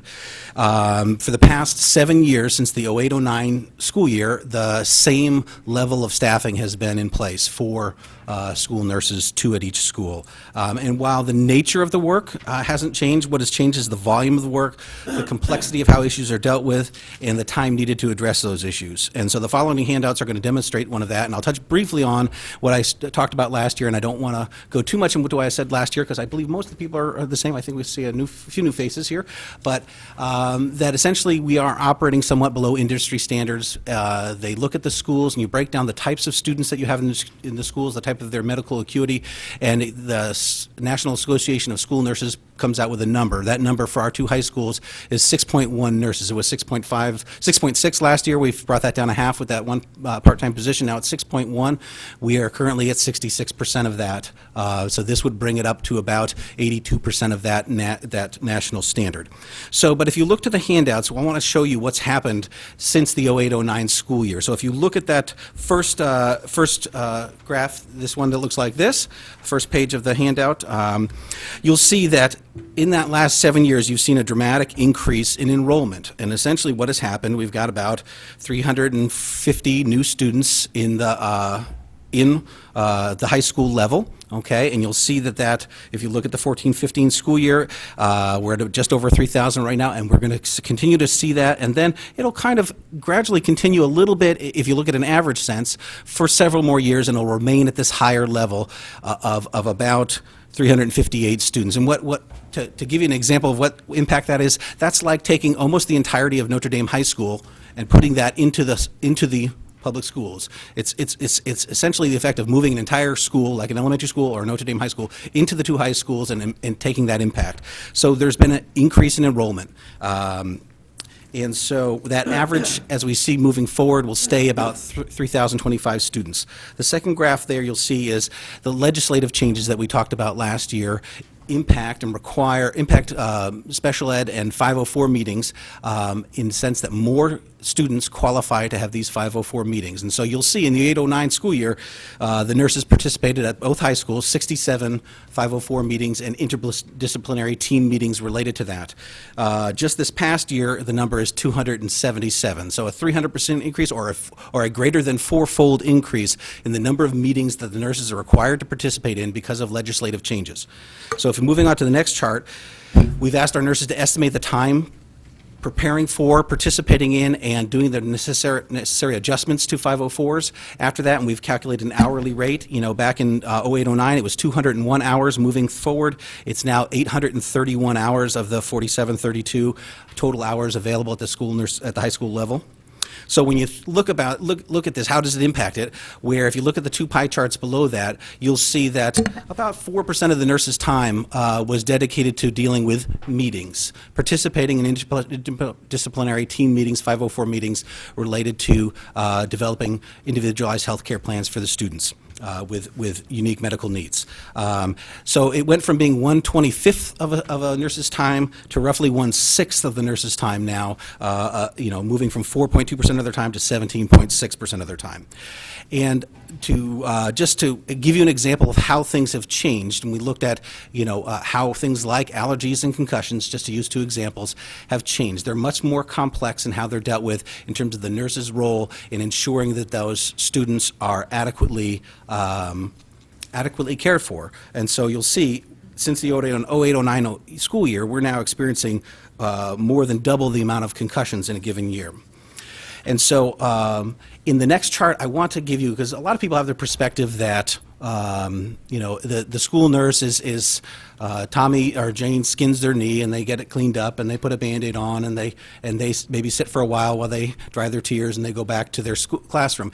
But I want to show you in this next activity comparison is how busy the school nurses are. And if you've ever spent any time in a school nurse's office, you'll see how their heads spin with how many things they have to do. So looking very quickly, and I won't go into it in detail, this is for you to review, but it's not a measurement of the value of the work or the nature of the work performed. It's trying to give you a background comparison to how active they are. So if you look at, we're looking at a family practitioner, medical practitioner, the police department, and the high school nursing office. And you'll see reference to where this data comes from. And you heard Gary mention 44,000 calls for service this year. So in every one of those situations, whether it be a doctor's office, a police office, and I've spoken with the chief about this and deputy chief about this to make sure I have this right. There's an assessment made, they respond to a situation, there's an assessment made, a corrective measure needs to be taken, necessary referrals or calls being made, and then documentation, which is critical for police as well as it is for medical professionals like the school nurses. An average family practitioner will see 4,653 visits per year. They work about a 40-hour work week and seeing patients, and they work about 47 weeks per year. 44,000 calls per service per year, that's 24/7, 365. If you looked at that per shift, so if you took one shift of that, 1/3 of it, kind of drawing comparison to the doctors and what the nurses work one shift, it's 14,000 calls for service per shift, where the nurses will see, and that's 365 days a year, the nurses will see 10,738 visits in 182 days. That's half a year, okay? So in about half a year, they'll see 10,738 visits, okay? And if you follow that down, keep moving down to where it's 295 visits per week for the nurses, 282 per shift for the police, 20 per day for the medical practitioner, okay? Getting down to that bottom line where you'll say that a medical practitioner's office sees a patient on an average about every 24 minutes. A police officer during a shift will respond. The entire police department, the active duty officers responding to calls will respond to a call about every 12 minutes. Whereas the school nurse, every 6 minutes and 40 seconds, they have a student coming into their office to have a situation assessed, have a corrective measure applied, making necessary calls and referrals, and having to document that accurately. So it's quite a busy office, as I hope I'm trying to portray here. It's not about the nature of the work. We're not saying that the nurses are more important or their work is more valuable than the police. They all have their own value, but it's a measurement of the baseline of activity. They're having to deal with multiple activities. Now when you add to that, changing what was 1/25th of their workday to a sixth of their workday, and participating in meetings, increased enrollment, that it has an impact where something has to give. In addition, so now they're participating in 6 to 7 meetings per week. You add to that things like field trips, where on average there's 3 field trips per week going out of the high schools. Just this week there's a trip of 400 kids going out, is that correct? Where all the medications for every kid that have a medication on that trip has to be given to the nurse by the parents. There has to be orders confirmed with doctors, and there has to be teachers trained to administer those medications while they're on the field trip. That's in addition to that background level, okay? and there's complex medical situations. We have a variety of situations go on that exceed what a nurse typically does. Things like, children coming back from surgeries, behavioral health issues where it has medical implications. For example, several kids recently with just cutting disorders that the nurse has to address that, both the medical aspect of it and start to work with the behavioral health aspects of that. We even have a nurse that is currently, right now, texting a child's physician 3 times a day with vitals to ensure that that child's medical condition is addressed appropriately. We could give you dozens of situations like this where the nurses are doing these types of things beyond what is expected of a nurse, but they do so because they care for the kids. They want to ensure that these kids are safe. So the rest of my packet, as you'll see there, is just support letters, which I will read all of them right now. No, I'm just kidding. But so there's support letters from the superintendent, from the headmasters of both high schools, as well as from the Board of Health. And so if you have any questions, I'd be glad to entertain them.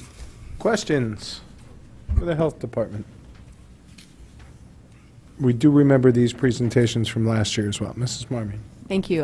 This was excellent, very helpful in terms of giving us some perspective on your request. I just have a question. Last year, I remember having conversations that we were out of compliance somehow, or there was a liability risk for not having these people in place. Can you address that or refresh my memory? Anytime that an institution is operating below an industry standard, it opens a door to liability, particularly punitive damages. Is that it's while if you go throughout the state and you look at other school health programs, you'll find some programs that meet the industry standard, some that are above it, some that are below it. It is the industry standard, and if there was to be an issue, that would be one thing that an attorney would look at is how well are you staffed? And we would have to say at this point that we are at 2/3 of the recommended industry standard. It opens the door, it's not a guarantee, but it opens the door to potentially punitive damages. Please. I'd like to follow up with that. Also, you're asking for 2 part-time health aides as opposed to nurses. Can you explain your rationale for the aides versus the nurses, and what will the aides help the nurses be more efficient, or how will that work? Sure. So we're trying to, as we always try to do, we're trying to come forward with the most frugal requests that we can. A health aide costs significantly less than a nurse, and we think that adding these positions would relieve some of the pressures that we feel are changing the nature of the risk of the daily risk experienced in these nursing offices. So these health aides will be first aid trained, CPR, AED trained. So not only will they be able to help with episodic care, so they'll be able to help with the minor issues when a student comes in and needs some level of care, particularly at the first aid level, they'll be able to relieve the nurse from that. That they'll be able to provide that role, so a nurse can continue to work on the plans, the healthcare plans related to kids with special needs, special medical needs, I should say, so that they can work on those. So they're not interrupted as much. They can get longer periods of time where they can complete these plans adequately and attend those meetings. In addition, there's several times during the week where a nurse will have to leave for long periods of time to attend these meetings. This provides some supplemental coverage, and it will also provide some clerical support to the nurses. As you may recall, last year, several years ago, we were reduced from 20 hours of clerical support per year at each nurse's office down to 10. So there was this cut, not a significant loss, but it's an impact on the nurses. This, by adding these, will provide sort of a more support for both clerical and episodic care. So we think it's a good fit, and we think it's the most affordable request we can come to address what we feel the situation calls for. Please. Ms. Cook, let me. Thank you. Clearly, our nurses are really being worked very hard, and it sounds like a very reasonable request to have these 2 aides, but I'm wondering if you can paint the picture for us what it would take to actually bring us up to industry standard. Because I have to tell you, it makes me a little bit nervous when I hear that our kids in our schools don't have sufficient nursing staff at this point. So can you just paint a picture, what would we need in our schools to be up to par with industry standard or even exceed? One additional nurse at each high school would help us to meet industry standard. It's 6.1 positions are required. 6.1 nurses are required. So we currently have 4. So 2.1 nurses would get us to being in compliance or meeting the recommended industry standards. Not a requirement. It's just they come out with a recommendation. They say, how many kids do you have with this condition? How many kids do you have with this condition? They put them in categories, and Joanne enters the numbers into their system, and it comes out with, here's the recommended nurses that we feel you should have for this level, this type of school, this level of acuity of the students within that school. Just a quick follow-up. So we would basically need an extra nurse per high school. The middle schools and the elementary schools are up to par right now? Yes. Okay, thank you. Mr. Stone? Not necessarily a budgetary question, but where does our liability or where does our responsibility end as a public school system? In other words, you said about the nurse that had to test a child 3 times a day. Do we get reimbursed by an insurance company, or it's a state mandate? I mean, in other words, suppose that nurse gets busy and misses a test or something, then we're liable to a lawsuit, Essentially, I assume. what happens in these schools is these nurses develop an affection for these kids, and they care for them, and they're involved in finding the solutions for these children. And so this particular situation was one that, yeah, sure, I'd love to have you. The nurses are responding to physicians' orders. So if a child has a new diagnosis and needs to be monitored throughout the school day, and the nurse receives a doctor's order to do so, then she has to comply with that order. So it's not really that the nurse is just, deciding that she wants to take this extra measure. These are physician's orders of things that have to be done for kids during the school day. I understand that. I'm just saying if that child had to go to the hospital to get that tested, the insurance company would probably reimburse somehow. So I'm saying, the burden seems to be getting onto the public school systems, that we have to take the responsibility and the expense. And it's just a comment I have, because and I feel terrible for this child, obviously, but where does our responsibility really end? Apparently, it doesn't. Right. Well, I think, it's an appropriate intervention for the school nurse with what she's doing with, this child, and we work within our scope of practice. So if it were something that needed to be done, outside of the school, and the child could not then remain in school, we wouldn't accept that responsibility. But it is our charge to do what we can so that the child can access their education. And if we receive a doctor's order and we can function within the scope of practice, then that's what we'll do. So, I don't want to belabor this, but so on a Saturday and Sunday when the child is not in school and needs to be tested, who tests them and who pays for that? Well, if it's something that the parent can do at home, I mean, this is, if you're talking about vital signs or Right. that type of thing, sometimes the parents can be educated and taught to do these things at home. That's not necessarily something that has to be done in a laboratory or, in a hospital. Okay. My other question, totally unrelated to this, is the statistic on concussions. Where are those concussions coming from? From a particular sport? I mean, it's double what it used to be, so. Right.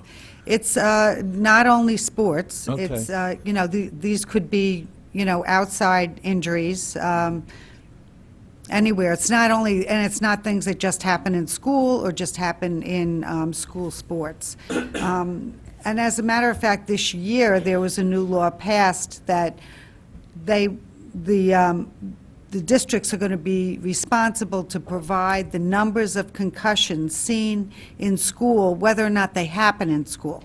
So we have to track all that information and, provide that to the state. Yeah, Mr. Matola. Did you say you have four nurses at each high school? 2 nurses at each high school, Two 4 at total each. for the 2 high schools. Thank you. Any other questions? Please. Hi, just a follow-up question. So the nursing staff works very hard, obviously. You don't have any overtime in your budget, so they don't put in overtime? No, the nurses typically don't do overtime, unless there's a situation. I mean, in their union contract, there is, provisions for them to work overtime, and we do have an overtime budget here, a small one. I think we're at $2,200 of overtime. But that's typically for environmental health staff responding to fires and floods and at restaurants, power outages at restaurants, off hours. Just if I can add to that, as Sam said, the nursing contract allows for a couple of hours a week that's built in for them to, assuming that they're going to be working extra, which they do. I mean, I can count on this hand the number of them that get any kind of a lunch break. They might be able to run for a second to the faculty room to eat. But so they are working the whole time they're there, and many of them are there late. If they work over a certain number of hours, then they would call and say, I need to stay because this child has not been picked up or whatever is happening, and then they would qualify for overtime. But there's like a built-in cushion for them to be working more than the school hours that they're scheduled for. All set? Anybody else? Seeing none, we'll go to the public. Any comments on the Health Department proposed budget? Back to the board. Thank you very much. We appreciate you staying. We appreciate the thoroughness of the presentation. Have a good night. Thank you. You too. All right, our last budget for tonight is Human and Social Services Budget 6050, and this is on page 266 and 267. Good evening, Terry. Welcome. Apologies for the lateness of the hour. And we'll turn it over to you and go right ahead for any opening comments you might have. We also want to thank you and acknowledge your, we've gotten several invitations to open houses and events and all that, and we just want to, we get a number of them at this time of year, and we just want to acknowledge them and say they're gratefully appreciated. I well understood. We were glad to do it, and it was great to see those that came, and I appreciate what you're saying. So I wanted to go back to something that you asked for last year, which was a breakdown of our department budget by the Senior Center, Transportation, and Social Services. So in the open house, I did address this, and I will give this to you now. Our Senior Center portion of the budget is $224,755. Our transportation is $159,948. Social services is $178,486. So the 1.55% increase. Our staff is really very proud of the fact that our membership for the Senior Center has grown. We have a total now of 1,900 members, and we have a chart which really shows a 60% increase over the past year. So we're really pleased with that. Our renovations to the Senior Center continue. Our gym floors, dining floors have been refinished, and thank you very much for all of your support to do that. The seniors really appreciate it, and it's looking, I think, pretty, it's taken care of. So I think they really do appreciate that. We have another handicap door in the back parking lot, and we did do a lot of painting and some carpeting. So we've moved the transportation office to a more convenient spot for the seniors, and we have happily installed our new part-time Senior Center manager. Julie DeMarco's doing a great job and has really made a difference since she started in November. We are continuing to develop our volunteer base. We have volunteers now manning the reception desk morning and afternoon. We have youth student volunteers that come on our weekends and our extended evening hours. and they are a vibrant part of our community at the senior center. Our senior center transportation has been doing a great job, particularly with the personal attention that they give the seniors. They've delivered over 12,000 rides. They have about a 200 unduplicated customer base. I am going to be focusing my efforts this year on transportation and social services. Since I've really put a lot of effort into the senior center and I now have Julie, I will be looking more to evaluate improvements in transportation and, of course, to look into a database for our social workers who right now are using a Word document to transfer progress notes to each other, and we really need to get up to speed on having a central database. So we're exploring something right now and looking into that. That's the upshot of the state of the department. Thank you, Terry. Do we have questions for Terry? Yeah. On page 265, your second bullet, you have an increase of 68% in membership over 1 year. Am I reading that right? 68% increase year over year? Yes, that was taken from November to, when I did this, it was in November, correct. So congratulations. Thank you. I'm really proud of this. Yeah, what's the secret? Great boss. No. Well, I have to say, I've gotten a lot of support from everyone. The increase in publicity really helped. We did a lot with the social media, and we have a program coordinator who worked very hard to get the public publicity out. So I think that really is the number one thing. And, do you have a follow-up on that, Chris? Okay.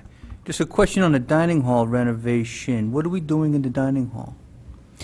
I am looking to get motorized drapes and audiovisual for the stage. I'd like to really renovate the dining hall so that we could have community groups come in if they would like to use the dining hall, and then it would be much more user-friendly. It can accommodate right now 170 people seated at tables and about 200 plus. So I think it's the right thing to do, and it would give us access to more programs that we could have for larger groups too, but the community use would be great. Okay. That's it, Mr. Chairman. Mr. DeWitt, do you have? I did, but I just have one question after that. Do you do any independent fundraising for things just like that? We have. In fact, we had a major fundraiser that we started working on, A Taste of Italy, and we are continuing to cultivate this with the community. We're hoping to have it probably within the next 12 months. So right now, we're relying on our own donations that we have. We've had some individual donors that have been very generous to us. Okay, thank you. Mr. Matola, then we'll go to Mr. Kiley. I'm asking you this question, but it relates to some other departments as well. I see that you have a $32,000 line item for maintenance, repair of buildings and grounds. And I understand what that's for, but are those outside contractors that you hire to maintain the property?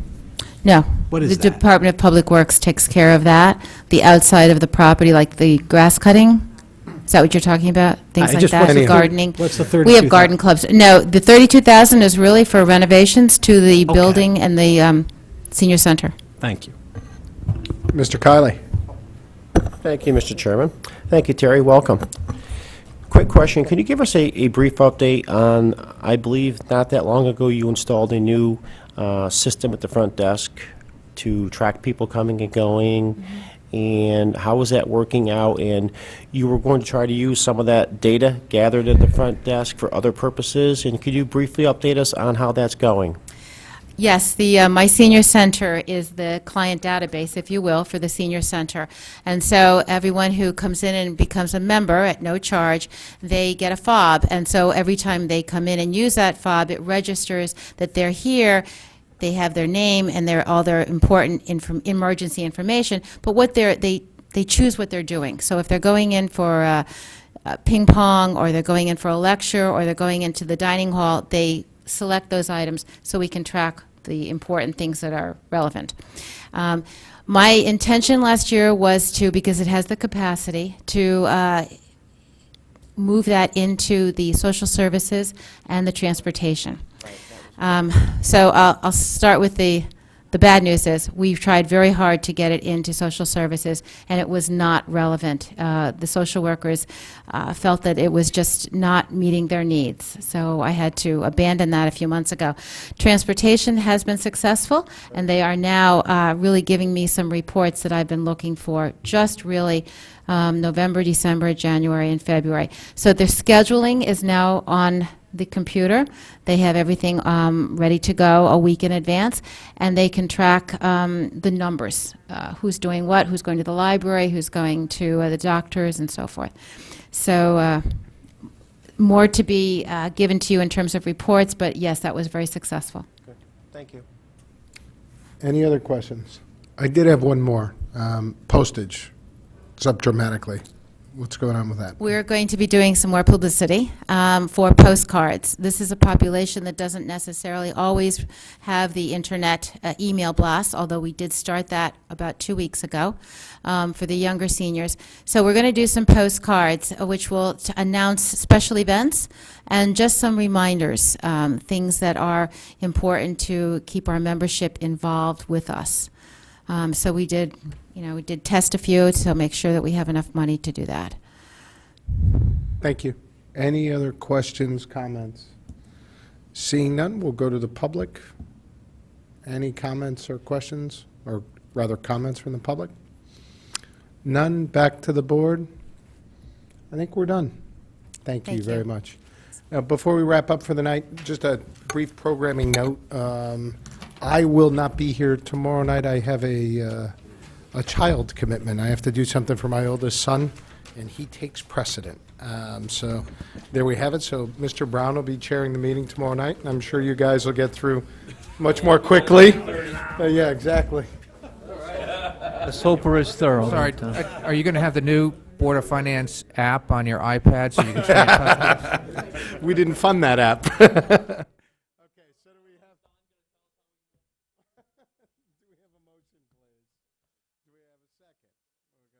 All in favor?